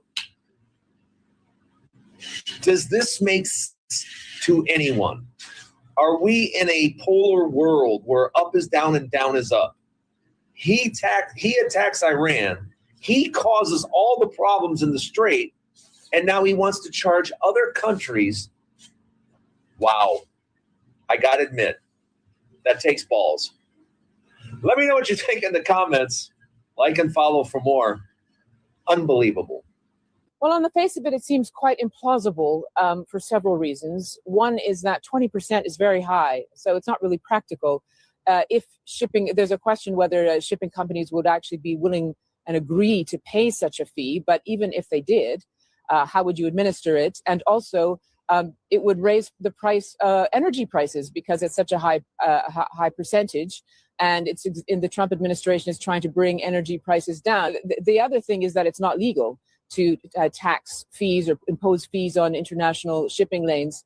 Something that the UN Shipping Agency has pointed out, something that the Americans have been pointing out when the Iranians have talked about probably imposing a transit fee. And the irony was not lost on the Iranian foreign minister, who said, yes, we agree there should be fees through the strait, but we would be much cheaper. We would be much fairer in terms of what we charge. So it seems unlikely. President Trump has before said that they would maybe impose a fee. It hasn't happened.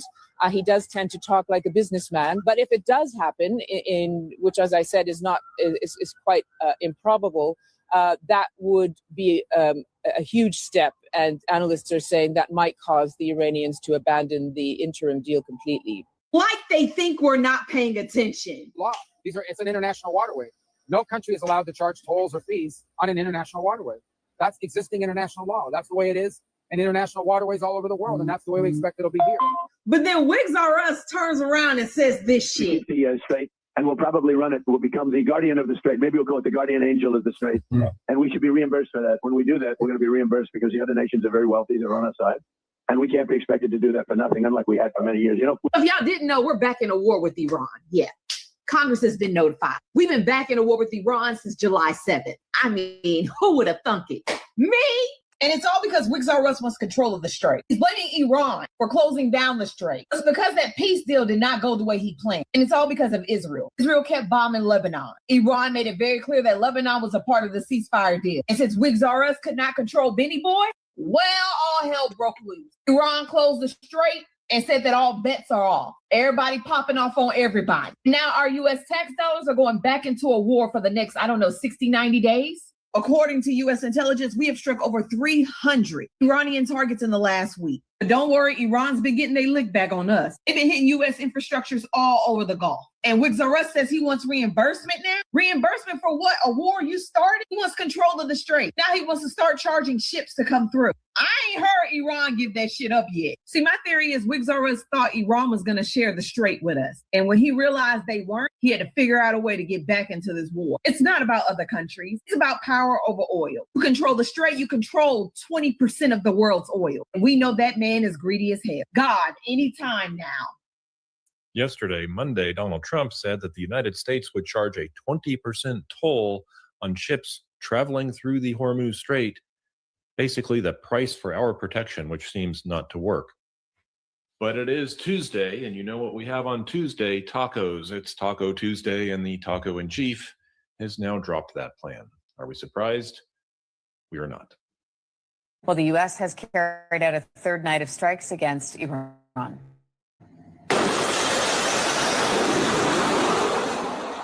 The U.S. military says these latest strikes are aimed at preventing Iran from attacking commercial ships. This comes as Iran's Revolutionary Guard says it has hit 2 UAE tankers in the Strait of Hormuz. U.S. military bases in Jordan and Bahrain were also targeted. U.S. President Donald Trump is vowing to keep the strait open, though. I want to be reimbursed because we're protecting a very rich portion of the world. We're spending money. And so what we've done is we are going to be reimbursed for protection. President Trump went further in his social media post saying the U.S. will charge a fee at the rate of 20% on all. He's running a protection racket, one of the major points of contention before is the U.S. opposition to Iran's plan to charge a toll to pass through the strait. The U.S. is also reinstating its blockade of Iranian ports. That comes into effect at 4 p.m. Eastern today. It's Taco Tuesday, and Donald Trump has backed off of another threat that he made. Donald Trump formally backs off of charging 20% tolls through the Strait of Hormuz. It's because this fucking moron is not listening to his military advisors. I have been telling you guys for months, since December, that there is no military solution to controlling the Strait of Hormuz. Even if the Islamic Republic fully collapses, there will be an insurgency. And all it takes, as we have seen this week, is 1 or 2 ships to get hit by a drone, and the entire strait is closed. Insurance companies will simply not cover any ships going through an active combat zone. What we are seeing with Donald Trump backing off of this toll threat is the reality of the military situation. Donald Trump just acknowledged to the world that there is no military solution to the Strait of Hormuz. A shoulder-fired missile or a drone that you can throw over your shoulder can shut down the entire Strait of Hormuz. Think about when we were in Iraq. We had 300,000 troops within the first 30 days, but we still could not stop all of the insurgency from happening. We had IEDs, we had blast, we had targeted operations on our locations for mortars, rockets, and other things. The only way to truly stop this threat is to fully invade Iran, take out the Islamic Republic, and then secure the land around the Strait of Hormuz. I've told you guys this before, but I've estimated in the past this would take at least 500,000 men. Donald Trump's strategic defeat is inevitable. Or maybe I'm wrong. Let me know in the comments down below. Until next time, guys, drop a follow on TikTok, drop a follow on Instagram. Support my work with $5 a month on Instagram to subscribe. Man, we ain't supporting your shit, man. We need money over here. This is a catastrophic mistake. I want to underscore how illegal this is, how this creates a terrible precedent for all over the world. If we start to do it there, thousands of miles away from our borders, will other countries do the same? Third, there's no plan to achieve that objective. We've been bombing for months. It has not achieved this objective. And I want to always remind your viewers, the Strait of Hormuz was open before this war. It was open the entire Biden administration. It was open the entire Obama administration. Trump went to war allegedly to achieve other objectives, to take away their nuclear weapons program, to reduce their missile capability, to stop support for terrorism, to help liberate the Iranian people. None of those objectives are even close to being achieved. And instead, we're arguing about opening a strait that was open before he started this war. So the war has been a disaster, and his new solution, I think, even makes it worse. President Trump this morning is backing off his idea to charge that 20% toll in the Strait of Hormuz. Remember, he announced this yesterday, saying the U.S. should be reimbursed for providing security to cargo ships moving through the strait. But this morning, announcing on Truth Social that based on highly productive conversations with Middle East leadership, he says he's decided to replace the 20% reimbursement fee with trade and investment deals that the various Gulf states will be making into the United States. He says these will be massive investments. And we just heard from the president speaking from the Oval Office alongside the Prime Minister of Iraq, who's here for a visit, and elaborating on these comments just a little bit. He says several Middle East leaders called him yesterday and said that they would like to do things a different way. They proposed, he says, investing in the United States instead of paying this reimbursement fee. And the president says, I like that actually, because I don't think anybody should be able to charge a fee. Now, Scott, these comments and this big reversal comes after a lot of criticism yesterday that this idea would have run afoul of international law, that it was a big shift in policy stance for the United States, where officials had for weeks or months now been advocating for a free and open strait, saying that nobody should be able to charge a fee. And of course, it comes after Iran seized on the idea that, yes, President Trump was right. Now the president reversing course here.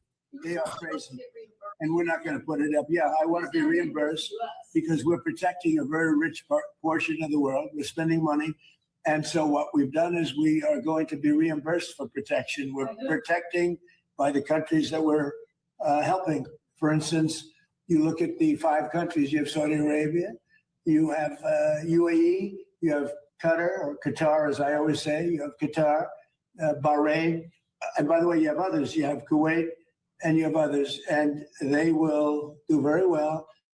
But we think it's appropriate that we don't need them. You know, we have more oil than any other country in the world. When you add Venezuela, which has been amazing, which has tremendous amounts of oil that we control. When you add Venezuela and everything else, we have more than 50% of the world's supply. We don't need it, but we need it from the standpoint of protecting allies, et cetera, including Israel, including Saudi Arabia, including Qatar, including UAE. We're protecting all of them, and we've done a very effective job. Man. Okay. Dude, you lost the war, so I don't know how that's an effective job, but you know, the bottom line is, y'all, there's a lot of money wasted on this war. America has not achieved anything other than getting an ass beating over and over from Iran. But the money should never have been wasted on this war. But we got incompetent people that claim they have high IQs running the country. So this road ain't going nowhere, for real. And in the future, I just don't see no improvement because you don't have any real generals stepping in and guiding this along the way. You got Donald Trump and Pete Hegseth, who are the two biggest idiots on the planet trying to run this war. And they have not achieved anything big in the last several months. Nothing. But Iran have been single-handedly kicking the U.S. and Israel's ass. So, the war is being live streamed. So anybody that want to watch it, you can go on. I would advise you to look at the foreign news because they show a lot, of the bombings that are going on over there. American news, not so much. You're not going to get any good information from news that come out in America because it's being heavily controlled by the Trump administration. And yeah, they wanted to bomb during the funeral because, I think they're butt sore. I was reading, they estimated because they mourned him for 7 days. And over the last few days, they're saying the crowd's total is 43 million that showed up. And, they gave out cold water and watermelon to keep the crowds hydrated because it was excessively hot. So they did everything they could for their people to keep them from becoming dehydrated from being in the hot sun. See, that's a country that cares about their people. They don't care about us over here. I don't know if any of you watch Big Judah's recent video where he was telling us if we go up to the banks and pray because those are the locations that have ley lines. And I'm actually going to do it. I got to stop up there tomorrow. So I'm going to go over to my bank and I'm going to pray. I want the wealth to shift in this country to us. I want us to gain our inheritance. I want us to gain our rightful place on this earth. And all these people that are in control and really shouldn't be in control to get thrown out of power. They never deserve the power that they have because all this time they have not praised the Most High and given him thanks and gratitude for all they were given over the past 4 centuries. No praises to the Most High. So they don't deserve it. They don't deserve it. If you're not going to praise our Heavenly Father, then you don't deserve it. So, yes, I will definitely be doing that. I will definitely be doing that. So, y'all, thank you for everything. And thank you for all of your support that you have given towards my small business. I am going to be putting a few products on sale. So just be on the lookout for that in my community tab. And I will be showing anything that's on sale on my live stream. So you'll be fully aware of it and know exactly which products you will be able to get at a big discount. So y'all have a wonderful, wonderful evening and be on the lookout for my next live. Shalom, family. Shalom, Lisa. We lost Shabaka, but what are your thoughts, Michael? My thoughts. Reinstating the Iran blockade and wants to charge them 20% toll. Yeah, toll. Iran is making smart moves and understands America very well because of its history with America invading Iranians, right, for uranium and other natural resources. Because Iranians know that if you're going to go to war with us, there's going to be a price to pay, and Mozungus, regardless if they're Democrats, Republicans, they never learned that horse that lesson, right? Since the 1970s or even before that, right? Because Iranians have studied Americans very well. And you would think like America with a super economic power, especially the military. Yeah, any every if just not only Iran, but if America is going to go to foreign conflicts, it needs engage in foreign conflicts. Let me say this: it's going to need to be smart about increasing military spending, like what Bill Clinton said. Let's build a smarter military, but let's not make the military too big. Because when you have a military that's too big, yeah, a lot of waste, abuse, especially spending more money on military contractors, corporations like Northrop Grumman, Boeing, because they're the ones who receive funding from DoD. Yeah. And yeah, and also the lady, the FBA sister. Let me ask you this, Jesse. Were you surprised that FBA sister, when she spoke about against the war in Iran, were you surprised she was like more passionate than Brad? No. No, why do you think that is? I noticed that when FBA speak out against war, they tend to get more attention than white liberals do. That's because we fought in every war this country's ever had. Right. And that 20% fee, President Trump, you need to pay FBAs. Period. Yeah, Point blank. that's extortion. That's straight up extortion. Yep. And were you surprised that white man had more sense than President Trump and his Republican Party about engaging in foreign conflicts with Iran? No. No? Yeah, and you saw my comments earlier. I said America spends too much money on foreign aid and conflicts than it does to reimburse FBAs for unpaid labor debt. Right. They just keep talking about, well, we're $39 trillion in debt. We don't give a fuck about none of that. Cut the goddamn check. Right. And let me ask you this, Jesse. So I noticed, you probably noticed too in the polls. Why do you think Americans agree that war is bad abroad, but they can't seem to agree that war is bad at home? War is bad abroad because we're spending resources that we could be using here in America. Right. But I'm just saying, like, Americans disagree about any conflicts at home. Meaning, they can't agree on what is it? On lifting people out of poverty, paying FBA's reparations. Like, they want conflicts to continue at home, but they don't want conflicts abroad. To me, I find it ironic. It's a bunch of it's hypocritical is what it is. Hypocritical. Yes. And you don't think about like what Sister Soldier said, 1992. She said, any brothers and sisters voting for Bill Clinton, withhold your vote until November 6, 1992, until Bill Clinton has substance for FBAs.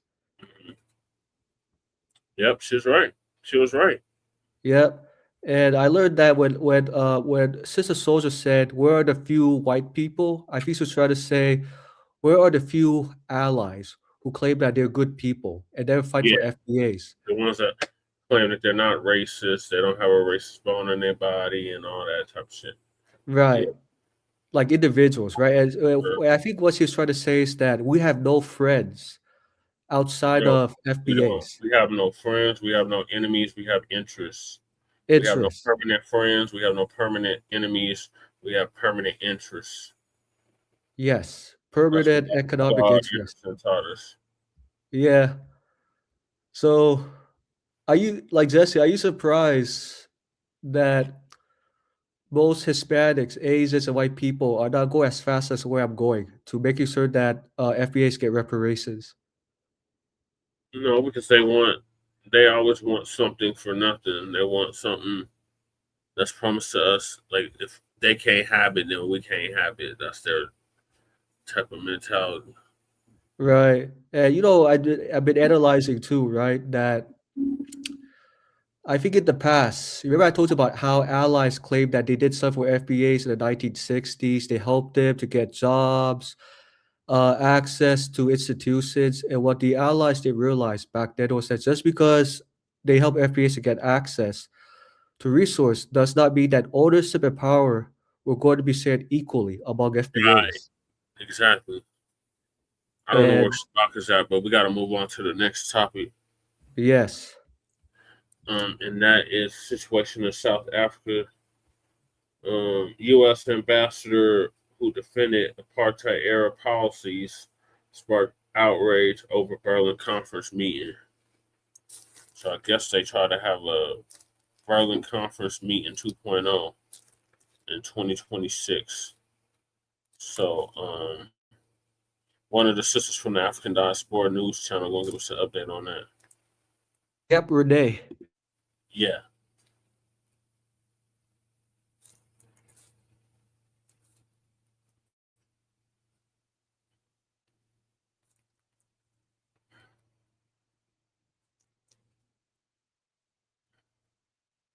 The new U.S. ambassador to South Africa has hosted what many people are calling a Berlin conference in South Africa. U.S. ambassador to South Africa, Brent Bozell III, has hosted a bunch of right-wingers, apartheid lovers, racist human beings, liars, manipulators, fraudsters. Did I mention racist? Oh, well, just in case I didn't mention racist. Here we go. Racist old that can't seem to comprehend that this is no longer 1948.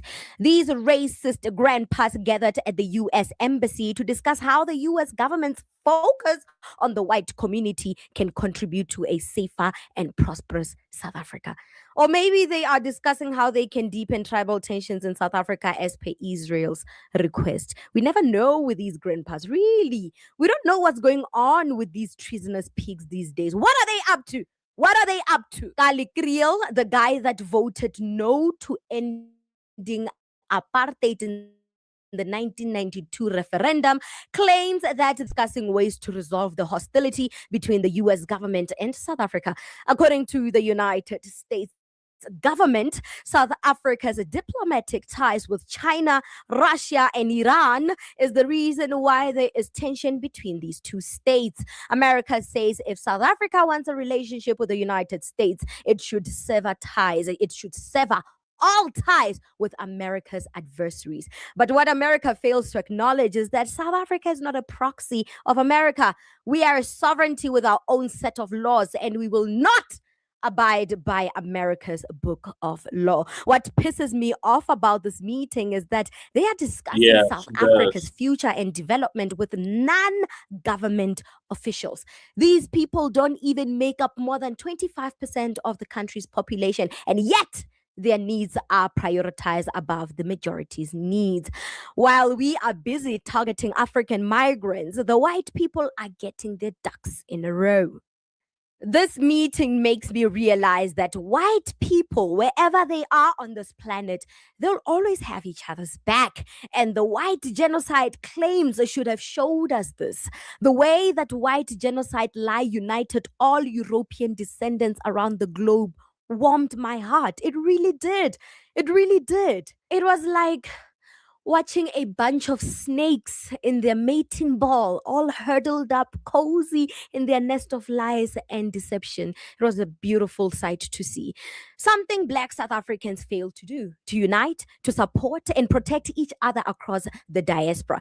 Divided, we shall fall. And in the next coming years, the economic depression that is going to hit Black South Africans will be massive. You think you are broke now? Watch the space. So here we are, ladies and gentlemen, the modern day Berlin conference. Once again, they sit in a boardroom alone and discuss the trajectory of our lives and shape our future without so much of a conversation with us. And you know what is weird? Do you want to know what is weird, family? What is weird is that Jacinta Ngobese Zuma, the leader of March and March, spent so much time organizing a protest that aimed to put South Africans first, or whatever the hell she thinks she was doing, when it comes to conversations about the development of South Africa and the United States, or with the aid of the United States. Their Trojan horse, Jacinta Ngobese Zuma, should have been at that table. She can't spend so much time making the environment conducive for your divisive rhetorics and then you leave her out in the cold like this. Does it make sense? I mean, guys, It is not easy mobilizing the entire country to hate Black people, to divide the diaspora and spit on the graves of the Pan-Africans that your ancestors killed. It was not easy for her, facing scrutiny from all Black people all over the world, causing African leaders to threaten to cut ties with South Africa. It's not easy. The least you could have done is to put her name on the Hollywood Walk of Fame. She deserves that much. No, man, it's not right. Jacinta spent so much time, so much effort protesting, putting together these protests, these Afrophobic protests that only target Black people. The scrutiny that she got from the diaspora, I can imagine how that was derailing to her mental health. I can imagine how depressing that must been. It was so depressive. I bet it was so depressive. She was getting anxiety. Everybody in the diaspora hates her. Literally, she is the face of Black division. She's the face of African fragmentation. So when it comes to conversations about the development of South Africa with the aid of the United States, Jacinta should have been on that table because she put her life on the line. She put her reputation on the line for you guys. And then the next thing, you're going to call a bunch of Afrikaners to discuss the way forward when it was Jacinta that laid the foundation and the groundwork for your divisive rhetoric to take form and shape. She put her life in the line for you. The least you could have done is put her on that table and discuss the way forward. Humor her, or else put her name on the Hollywood Walk of Fame. Something should have been done. Something should be done to reward her. All that hard work gone down the drain. For what? For what? For what? Reward your puppet. Reward her, and reward her heavily. Don't exclude her in this kind of conversations. I'm so annoyed. And as an ambassador, as a US ambassador to South Africa, discussing the future of South Africa with non-government officials, when are you going to meet with other races that run organizations that are non-government officials? Or is this only privy to white people? I hate Brent Bozell III. This is someone that also supported apartheid from the United States. This is someone that pressured the Reagan administration to not end apartheid, to not support Nelson Mandela in his quest to end apartheid. That mobilized the Reagan administration, the Bush administration, that also mobilized Margaret Thatcher, the former Prime Minister of the UK, mobilized them to put Nelson Mandela on the terrorist list. Yeah. This is Brent Bozell, and today he's been awarded as our ambassador, rubbing salt to our wounds, laughing in our faces. He's been rewarded the highest diplomatic role. No. This is a dog eat dog world. You only survive in this world if you're evil enough. And we've seen how people from Epstein Island are evil and how they are heavily rewarded for their evilness. I swear to God, these people are not people. These are fallen angels. Anyway, what do you think about this segment? Comment to us in the comment section below. Don't forget to like and share the broadcast. Subscribe to our YouTube channel. Hit that notification bell. News of Shabakas Black Experience Enhanced. All right, Michael, what are your thoughts on this Berlin conference that these Afrikaners put on? Like what Renee said, right? Yeah, Renee makes a great point because she really wants to take South Africa back, go back to where it was before apartheid, right? Mm-hmm. And how like some leaders are not stepping up to the plate. Like they want to walk. Black is having technical difficulties. He should be joining us again. I think it's computer crash, he said. Computer crash. Hopefully he gets it together and he'll be able to join us again. Yeah, I was saying that. Yeah, those leaders, they're like coons, and they're so too dependent on United States and other Western countries. And I know Julius Malema would have been a great prime minister, right? For South Africa, because he was about freedom and liberation, and even like especially when Julius Malema said, "If you want to help us to be free. Don't help us to be included with them folks or Boers." Because when Right. you help us to be included with them, that's not shared economic power. That's more like he funds you who controls you. Right. Exactly. And they still haven't learned that after all these years. Yeah.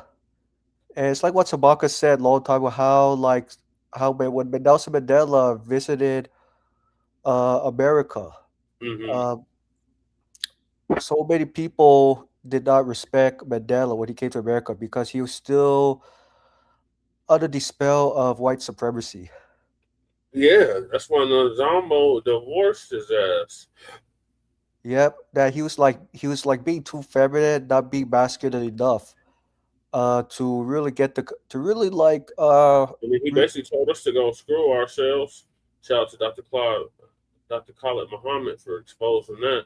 uh-huh, right. And this is pretty much like pertinent to what FBAs have been saying, for so many decades, right? And Mm-hmm. they say this very clear to, especially to liberals and progressives. If you really want to help us to be free and independent. Don't help us to be included. And Right. then, Like I told that lady indirectly. Don't right, mention our damn struggle, and you're not gonna mention our demands. exactly. In other words, FBA say that if you want to help us, give us money. With money, we can control how we spend and we control where it goes in and out. Whereas like programs, you're stuck. Oh, Jesse, you're there. Yeah, I'm still here. It's just Lady Chase Okay. tablet is dinging. Yeah, but yeah, but would you say that do I remind you of the movie character Kevin Spacey in The Negotiator, who's an ally for Danny Roman to get out of trouble? What about it? You know how Kevin Spacey in The Negotiator beginning was very resistant to Danny Roman, and Kevin Spacey said, "I don't care if you're guilty or not. I'm here to get the hostages out." And Yeah. they and then Kevin Spacey at the end became an ally. Surprise or not surprise? I guess I was a little surprised Really, why a little surprise?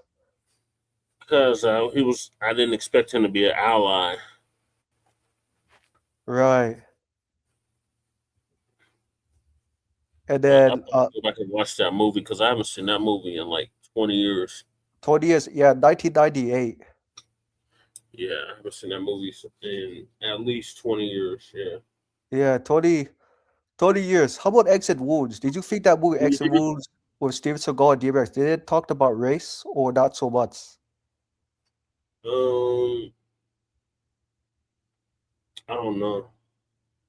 I vaguely remember Extra Wounds. That's what DMX, right? Yep, DMX, Steven Seagal, Isaiah Washington. Yeah. Um. Yeah, I'm about to watch it again and give you an Yeah, actual answer because I haven't seen that movie too in years. in years. But you were at the beginning when Orrin Boyd Seagal noticed white supremacy. Were you surprised or not surprised that he noticed white supremacy in his own police department? No, they'll acknowledge white supremacy, but they're not gonna do nothing about it. Right. But were you surprised Steven Seagal decided to take matters in his own hands to end internal white supremacy in the police department? I mean, it was a start, but you got to change the whole culture of the police department. Right. But were you surprised his commanders were upset? They're like, Orrin Boyd, we gave you orders. I Were you wasn't surprised? surprised. No, And Orrin Boyd said, I say the vice president and I don't get appreciation. no, I wasn't surprised. Yeah. But did you think he did the right thing by violating commander's orders to save the vice president's life? To help to save the white supremacist life? Hell No, no. the vice president. I mean the vice president. Oh yeah, yeah, yeah, yeah. I think he was right for doing that. Right. So in other words, very similar to Steven Seagal, thinking Yeah. outside the box Mm-hmm. and probably not getting credit for it. Yeah. All right, so I'm gonna move us along because All right. Shabaka's still having difficulties. I don't know. Hopefully, he gets it together before I end the show. Um, the next topic is it's all out of order. What is this one? This one didn't even get in the description. I don't know why I didn't put this in the description. Them folks are worried about us. The Boers believe Black South Africans are fighting the wrong battles. So Renee gonna give us an update on that too. I have a question for South Africans. What exactly are we fighting for today? Not so long ago, one of the biggest political conversations in this country was land reform, land expropriation without compensation, economic justice, ownership. Those were the kind of conversations we as Black South Africans were having. We were asking how Black South Africans could reclaim wealth and opportunity after centuries of colonization and apartheid. But somewhere along the way, the conversation seems to have shifted. Today, we are celebrating delivery jobs. We are celebrating street vending jobs.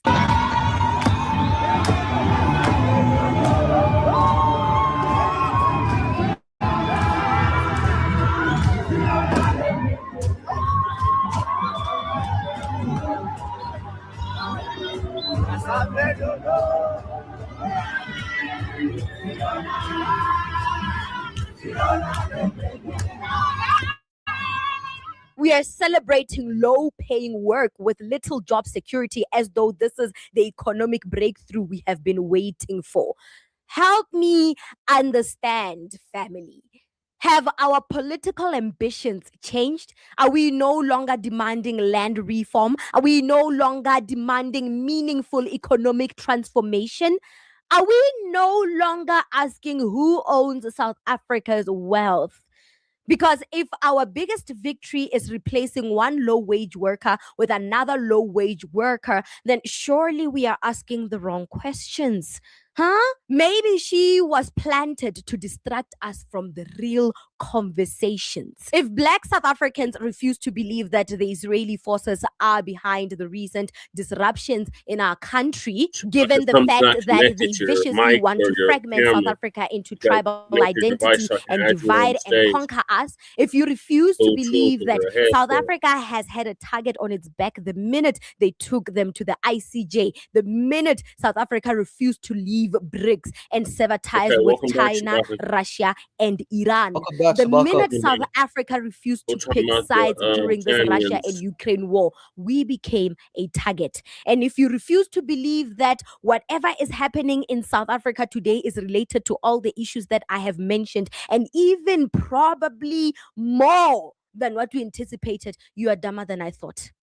I'm not saying our domestic issues aren't of national importance. I'm saying our domestic issues are weaponized against us. And none of these protests are Jacinta's ideas. Her organization is not organic. If Black South Africans refuse to believe the Israeli forces are behind this, maybe you might believe that the Boers are fighting against the land without compensation bill. Maybe that is simple enough for you to grasp. They are pushing back against reparations. Y'all have been brainwashed to believe that the Africans are the reason you are wallowing in poverty, but you've been living in poverty long before migration was even a thing for the Africans. Huh? And by the look of things, you love poverty so much that you fight for it, that you are willing to go to war for it. This isn't about looking down on honest work, guys. I don't look down on work. There is dignity in every form of labor, despite how it looks. The question is whether 30 years into democracy, that is all we should aspire to. Shouldn't we be talking about ownership, industrialization, building Black businesses, creating wealth that can be passed on to future generations? Shouldn't that be the conversation for Black people? Recently, political analyst and author Kim Heller posed a similar question, asking whether South Africans have abandoned the biggest struggle for economic justice. And I have to admit, it's a question worth thinking about. Because imagine explaining to the world that the descendants of people who were dispossessed of their land are now celebrating precarious jobs instead of continuing the conversation about long-term economic empowerment. That should make all of us stop and reflect. And the comments under Kim Heller's post made me realize that Black South Africans in particular have no future. They don't have generational presence, and to erase them will be so much easier. All the comments allude to the fact that South Africans are too hungry to fight for land. We will fight for land after we have eaten. Oh, we don't want to. People must get employed first. People must, get jobs first before we can fight for the bigger piece. 32 years into democracy and you're still fighting for the little things. You are still okay with the minority, the white minority of this country, having 90% of the country's wealth in their hands. You're still okay living in poverty. You still speak about filling your stomach. You're still talking about feeding your addictions. You are still hungry. Let the people eat first. Let people get jobs and feed themselves. We will talk about land later. We will talk about long-term goals later. We will talk about economic justice later. Is this the kind of thinking of a Black South African, of an ordinary Black South African? Then you are in for it. You are in trouble because they will feed you until you are full. You are too full to move, or you are too full to be productive. They are the ones that are controlled. The minority of this country, the white minority of this country, backed by the United States and the Israeli forces, they are the ones that control food production. They are the ones that decide how your stomach should be filled, how much you should eat. They control your table. They control your wealth. They control your bank accounts. They control where you should work. They control the employment rate. They control the social issues affecting us today. They are the ones controlling everything, and you saying that you're waiting for them to feed your addictions before you can move to be productive and fight for land and fight for economic justice. And by the way, since you are chowing, please remember that economic justice is the foundation for a prosperous future for Black South Africans. Where the hell we at? So you guys just want temporary solutions. Oh, hold on. You want temporary solutions. Temporary solution for what? And then what? And then what? So that the temporary solutions can fuel you with the energy to fight for permanent solutions. No. I can tell you now.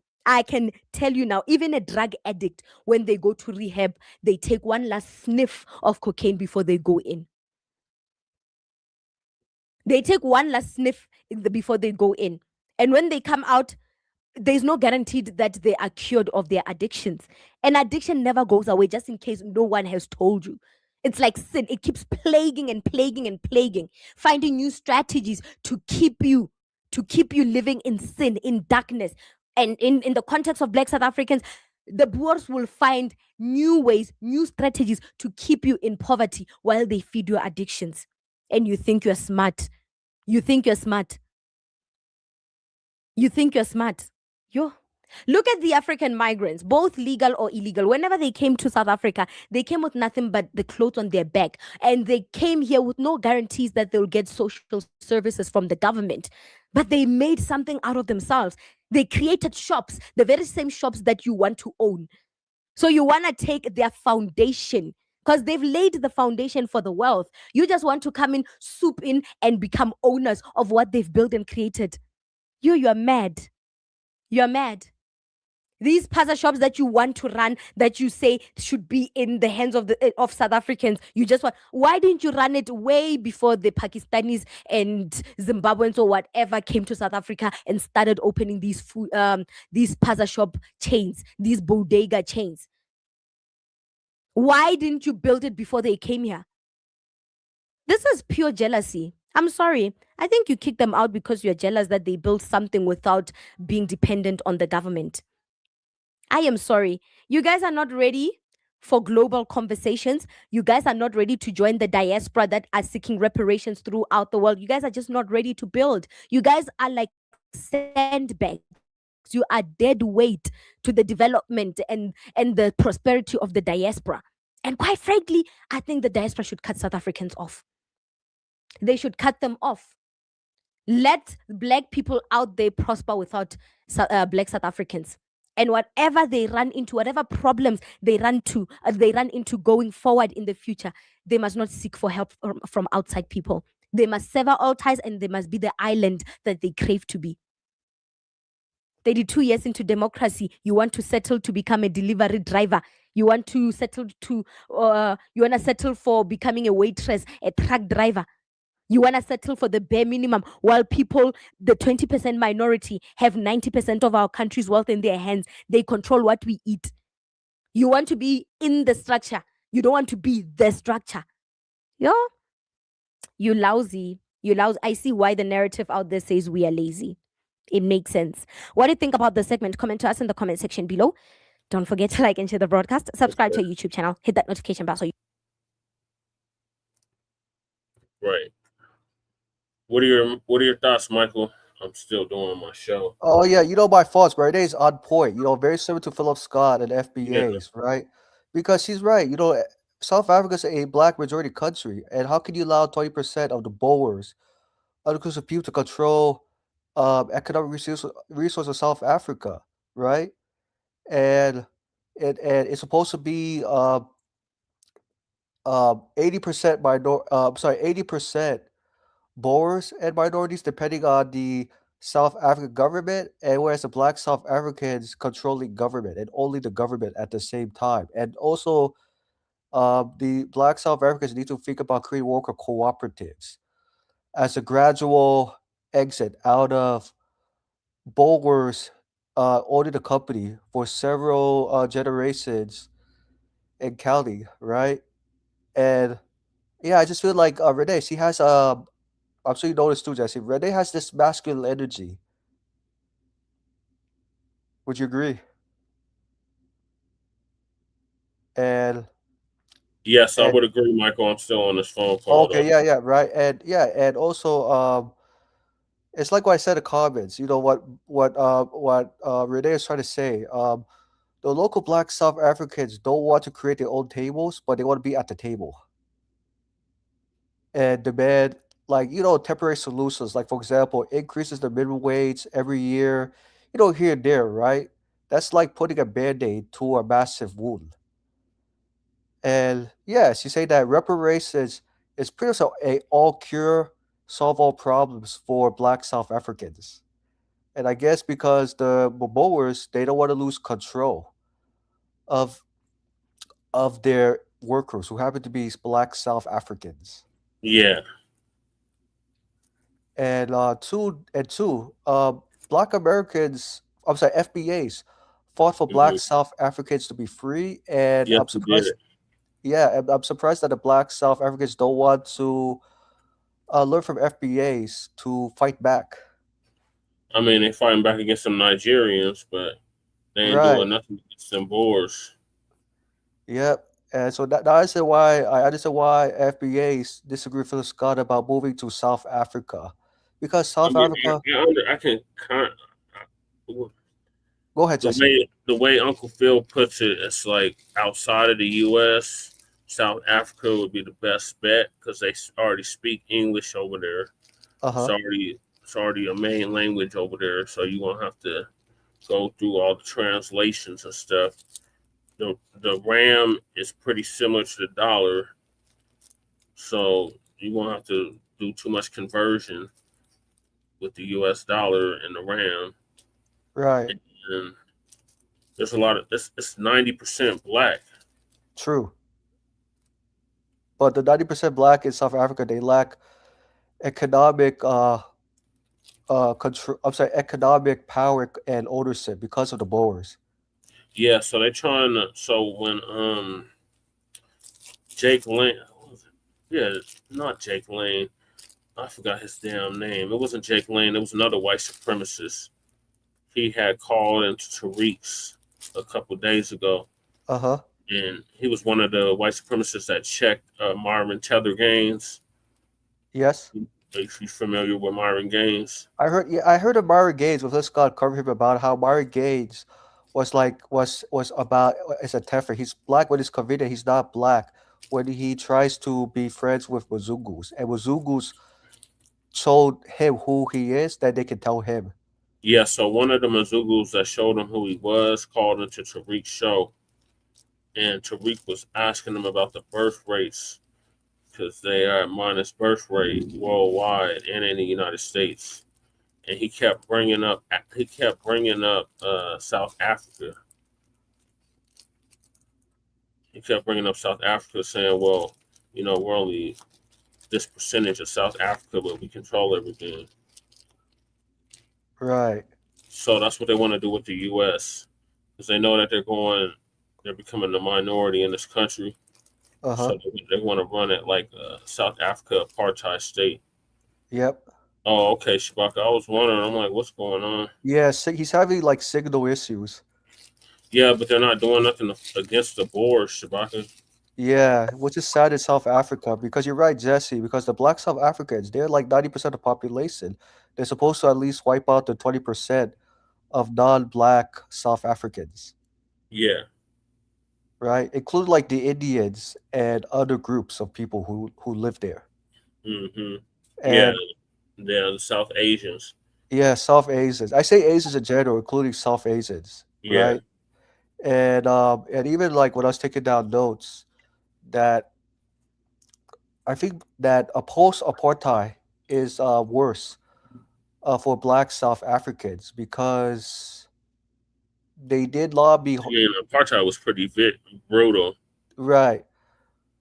But I mean, the argument could be made about segregation and integration here. Yep. Yeah. You know, segregation, we was doing fine. When they had their Great Depression, we was striving. And this was like how many years of economic segregation, Jesse? Would you say like in the last 100 years or so? Yeah, 150 years. 150 years. Yeah. Whose idea to fight for integration?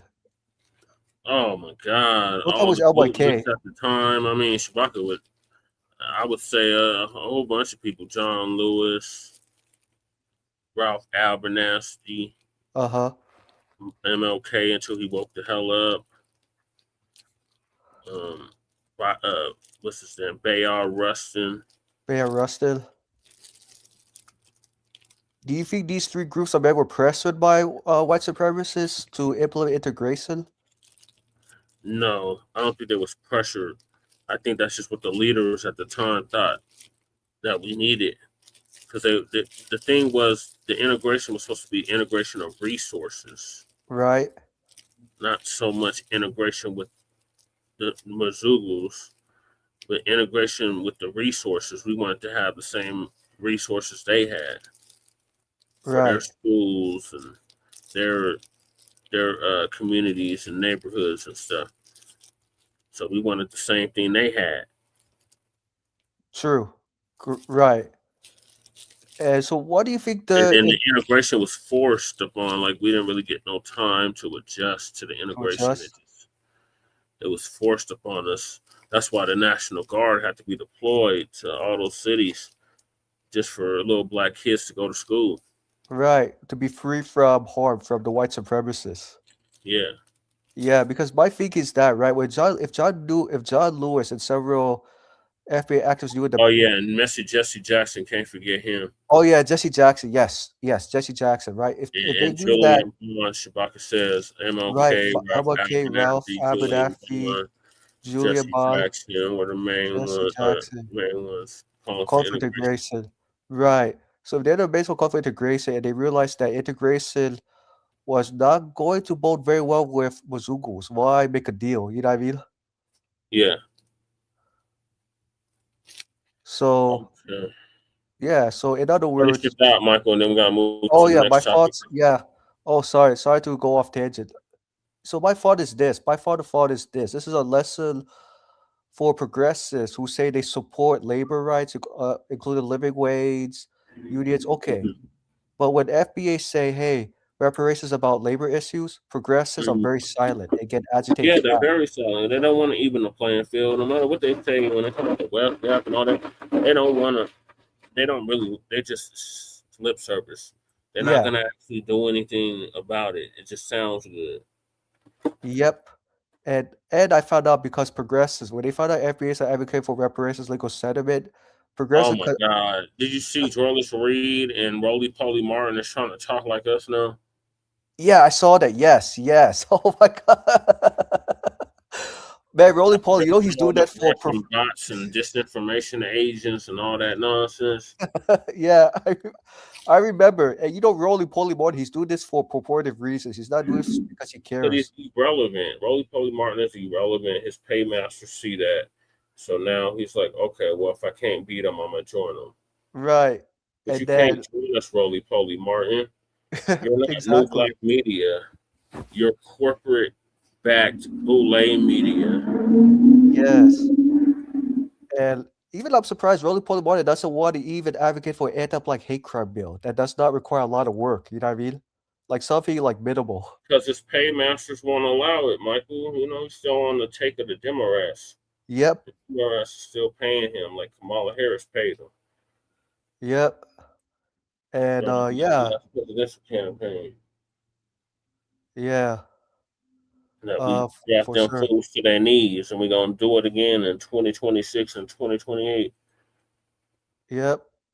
And But I got to move this along. Yeah, you got to move on. I don't want to take so much of your time, Jesse. Sorry. So these Namazugus, they are having the audacity to take pills or injections to get melanin, but it's causing them to get skin cancer. So Lisa going to give us an update on that. Here, hope you're doing well. Well, we're going to talk about, well, first I want to thank Danielle Meyer for this story. Thank you so much for sending this story, Danielle.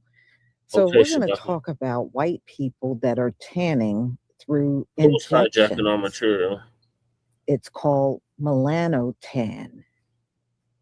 And it's been out actually for several years. But more and more white people are using it. And I looked at some of them. Y'all, some of them look almost as black as the streets after injecting, you know, having several sessions of injections. Yeah. But the thing is, it's not permanent. So once they stop using it, they go right back to their original pale skin. But there are side effects, including melanoma can be one of the side effects. So it's not one of those things they can do and be free of health problems. So it's amazing what length these people will go to darken their skin. But they keep acting like, oh, they're not trying to be like us. They just wanted to know. No, it's been way too many years. And y'all will damn near put yourselves in the graveyard trying to get a tan. And that is the truth. And the biggest one that have melanoma are men, white men. White women get it too, but the rate among white men is through the roof. And on top of that, the death rate for men is way higher than women. So, and they believe it's because when they see a problem, they tend to ignore it instead of getting help or getting looked after. They will look at a spot on their skin and see it's changing, but they don't do nothing about it. And then by the time they get off their butt to do something, it's already at a stage 4. So, you know, that's one of the big reasons why they tend to depart from this earth a lot more. So I want y'all to listen to this particular peptide. And they got an MT1 and MT2, which is a much stronger version. So if you want to get dark a lot faster than the MT2, if you just want it to be more gradual, MT1. But after only a few sessions of getting injections, the results are there in just a few weeks. But it is dangerous, and there are dermatologists that advise white people against using either one of the peptides, MT1 or MT2. They're saying they are not safe. So, and by the way, Melanotan is not FDA approved. Okay, but yes, you can buy it online, and you just mix it together with the bacteria. What was that? What's that water? That sterile water that you use, and then they do their injections at home. I don't know if I would trust that. It don't sound like it's something I would trust. Hey, but that's on them. Hold on. Let me see if I can share my screen.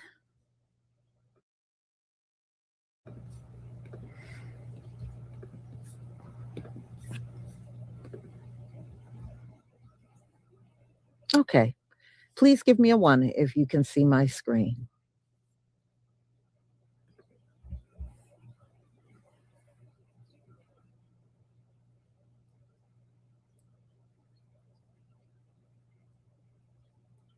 Thank you.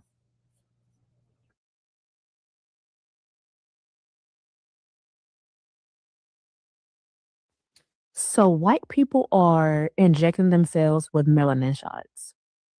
Go look up MT2. Basically, it's a synthetic peptide, and it has the natural hormone of melanin in it. It helps them with their libido, to reduce their appetite, and to quote unquote stimulate deeper tanning. Okay, so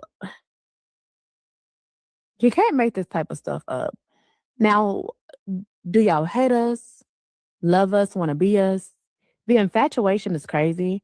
And it's really crazier because majority of these people that I'm seeing in these MT2 videos are also deeply racist.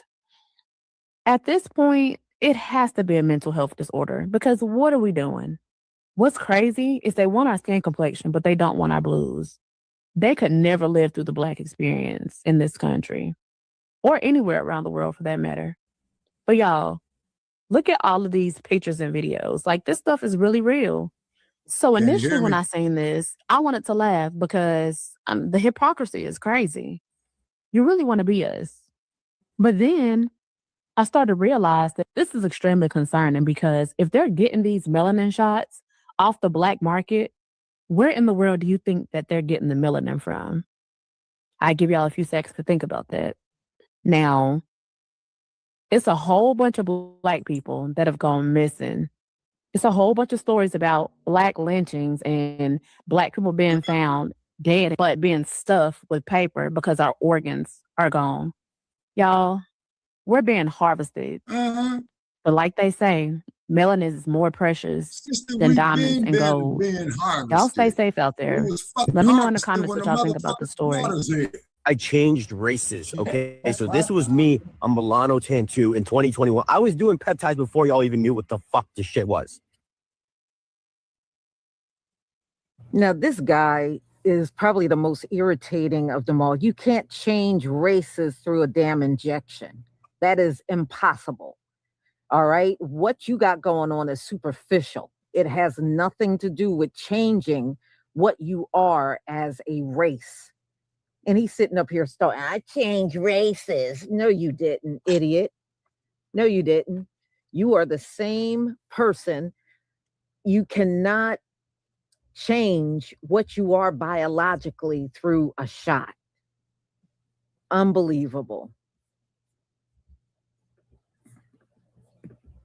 This is 2021, 2022. I was doing 500 micrograms of Melanotan and I was jumping in the tanning bed for 15 minutes. I literally changed race in like 3 sessions. 3 sessions. And the problem with tanning, the reason why I don't take Melanotan 2, one of the reasons is because it's addictive. I have an addictive personality.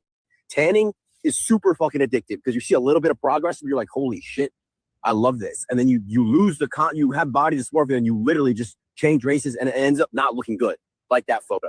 If you want to use it normally, I suggest 250 micrograms a couple times a week. Take it before bed or take it before a tanning session. Either or works. I like to take it before bed because you actually don't even need to sit in the sun. You don't even need to sit in the sun. So it just produces melanin in your skin. If you do sit in the sun, you will change colors though. Taking Melanotan is a really bad idea. And why should you listen to me? I'm board certified dermatologist, Dr. Brown. Let me break down why taking Melanotan, I don't care if it's 1 or 2, is a horrible idea. Melanotan actually stimulates something on melanocytes, as there are pigment-producing cells in our skin, through a receptor called melanocortin. Okay?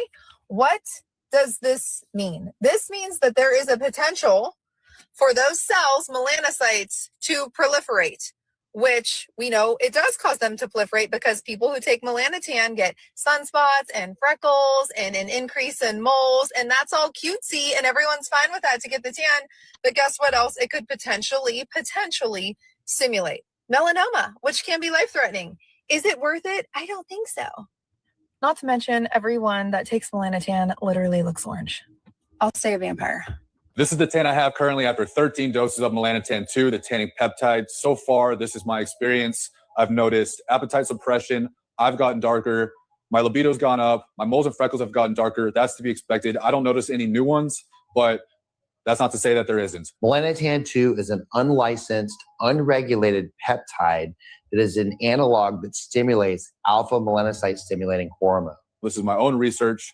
Always consult a healthcare provider before making any medical decisions for yourself. All right, I'm gonna throw on my glasses here, guys. I'm using open evidence, which is basically our doctor-related AI research tool that we use that you can only get into if you have an MPI number. Are there risks to using this? And here's what we got. There are multiple documented and potential risks spanning dermatological, systemic, cardiovascular, and infectious disease categories. Multiple national health organizations have issued warnings. So some of those things are obviously, we're worried about melanoma, right? Because we're stimulating the melanin. And so this is the most clinically concerning thing, it says. Eruptive and dysplastic nevi. So he said he didn't have any new spots, but if you do have spots or new spots, you could basically be stimulating a melanoma or a skin cancer. So listen, the idea that I wanted you guys all to walk away with here is that peptides are not totally benign. You should not, as he said, just treat yourself with some of these peptides. There are drawbacks to peptides, and you can see clearly in this one that we all are worried about things like melanoma. And there are clearly other things besides melanoma that we have to worry about. So be careful. Somebody asked me if MT2 works. The tanning.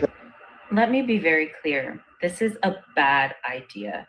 Not only does it not look good, and I don't even mean that in a critical way, I mean that in the skin does not look healthy. It also increases your risk of melanoma. I feel like every other day there's a new trend that makes my job as a dermatologist harder to help protect you, but also to help you looking your best and having the healthiest skin possible. Do not try melanotan. And also there are some people who are saying, I changed races by using melanotan. No, you didn't. That's offensive to suggest so.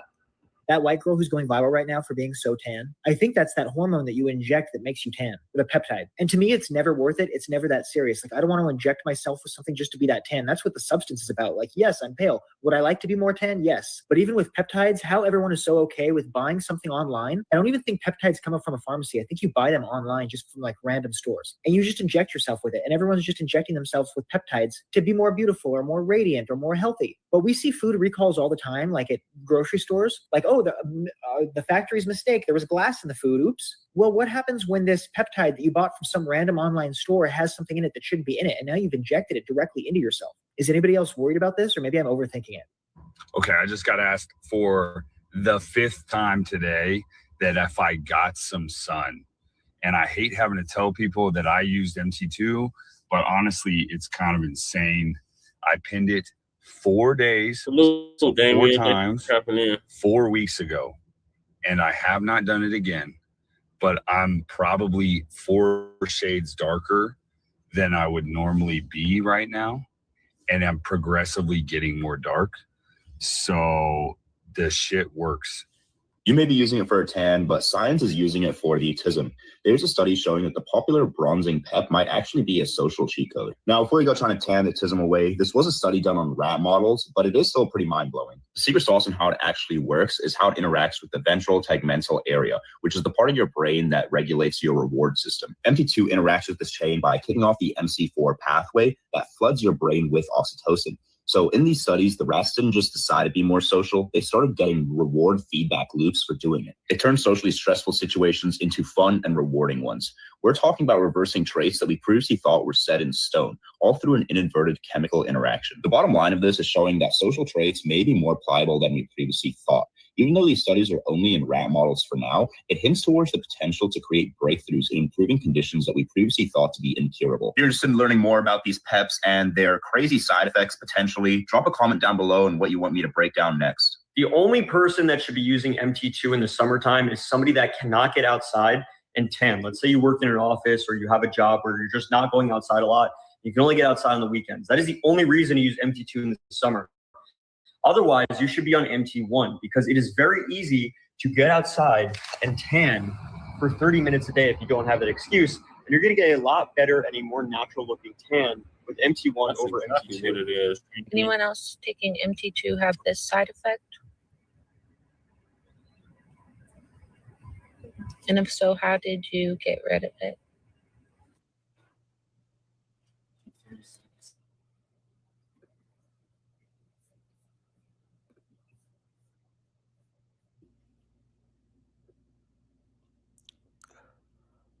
Is she on mute, Jesse? It's on Lisa's end. Oh, Lisa's end. Okay.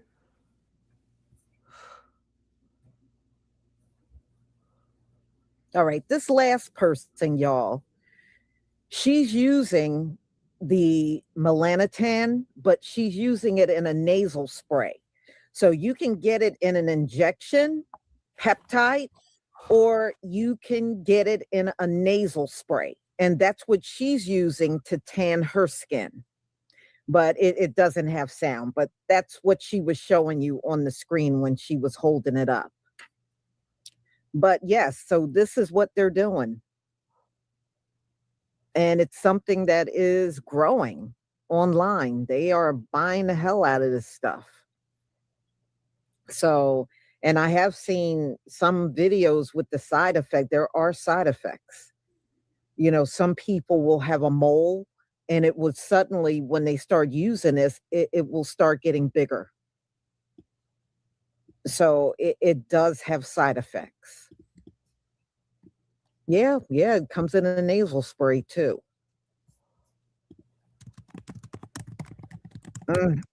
But, you know, I thought they hated our skin.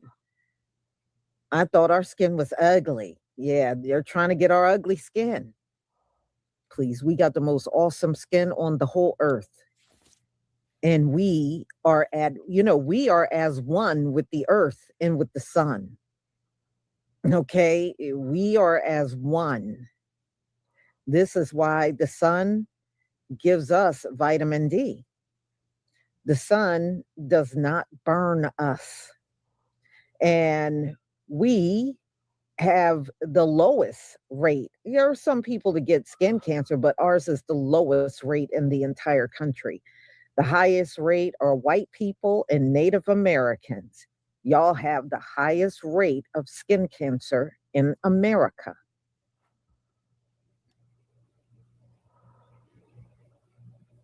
You know, and it makes me wonder, are y'all letting teenagers use this stuff? Because, see, y'all will do stuff like that, for real. Douglas Ledger, thank you so much for the super sticker. And Del Monte Green Beans. Still can't dunk from the free throw line. Thank you for your support from my channel. I thank you.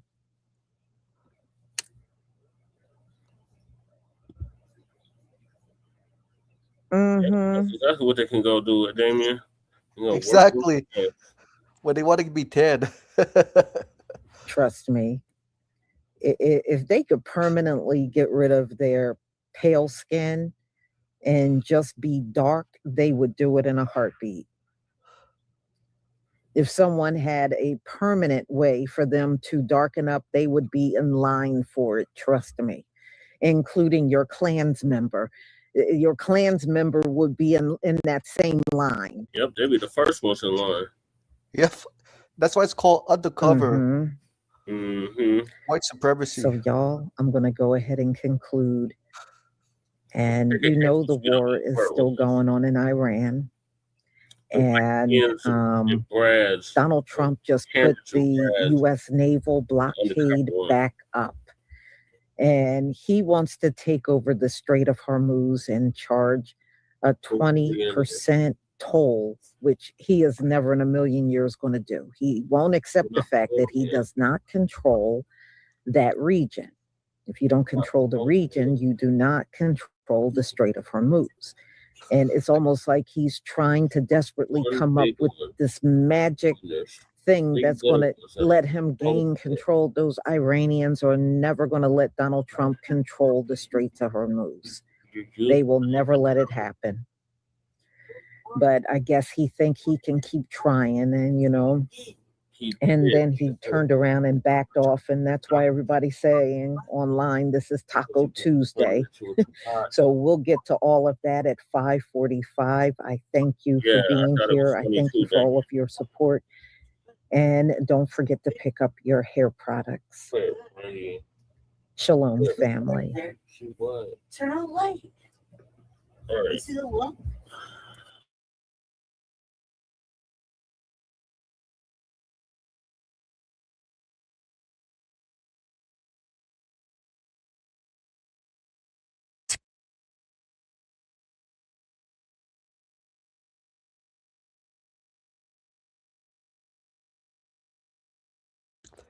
Jesse, it's same thing with aces. They try to be black, but they don't want the blues.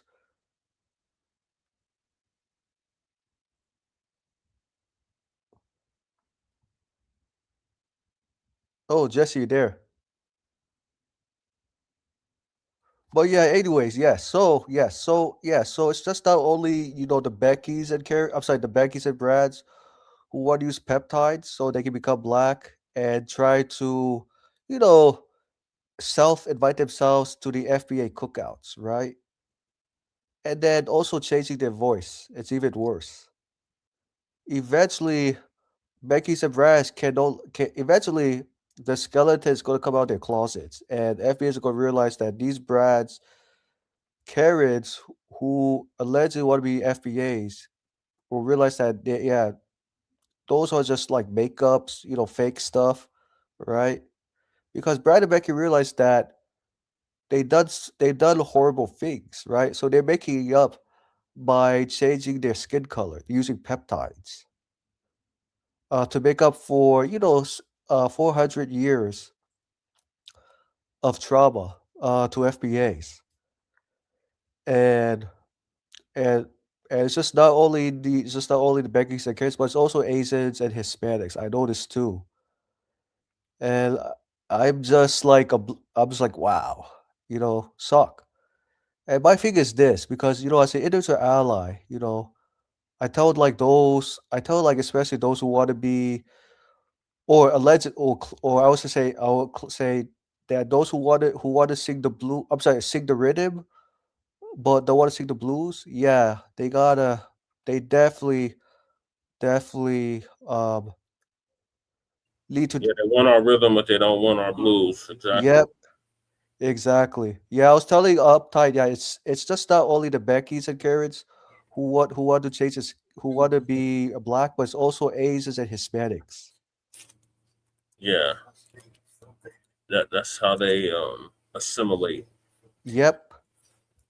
And what's worse is they're undercover agents, and they go to reveal their true identity at the end, especially at the FBA cookouts. Well, they're not invited, so I don't know. Not invited, right. But I was just saying that, like those Brads, Beckys, and other groups of people who want to be black, they try to self-invite themselves. They're not invited to the cookout no more. Yeah, no more. All over. Yep. But I'm saying that they're trying to self-invite themselves. You know what I mean? Even though FBA say no Brads, no Beckys, no Maria, no Jose's, no Miss Wynn, no Miss Kim, etc. Yeah. Yeah. And they're doing this because they're trying to sow remorse. Yeah. But it's too late. The only way they can demonstrate remorse is cut the check. Right. That's the only way I think apology can happen, is through substance. Right. I agree, Michael. Well, thank you for joining me. I'm about to end this. Yeah, anytime. Yeah, thank you. Yeah, thank you so much. Jesse as well. And yep, and also Tyrone will also notice that Becky is faking it to make it. Oh yeah. Has it happened to one of your friends before, Jesse, who dated Becky in the past? Yes. And I'm assuming that your friends had to dump Becky. Yep. At the end. Well, Becky charged them with got them charged with rape. So What? yeah. Mm-hmm. Oh my gosh! Even though your friends, your brothers, didn't do anything to them at all. Not even like getting close to like not even like 2 feet close. Mm-hmm. Yeah. Exactly. Uptight. Now miss me on the cookout deal. You can't fix delusional assholes. Exactly. Yes. And even Uplight's right. Like, how come they don't want to work they don't want to work on the farms? And I totally understand they don't want to do it because they don't want to be slaves and they don't want to be paid poverty wages or no wages at all. And Yeah. experience They whatever want to it look is that like they're going us. through. They don't want to go through our suffering. Right. And that's why Shabakas emphasize they want to sing on rhythms, they don't want to sing on blues. Right. Well, he got that from me, but yeah. Oh, he got it for okay. I didn't realize. I thought he was the one who created that. Okay. My fault. But yeah, it's the same thing. Yep. It's like And Damien said, it's modern day blackface. yep. And it's happening in Japan too, on Jesse. Yeah. What do you say to the cape. Yeah.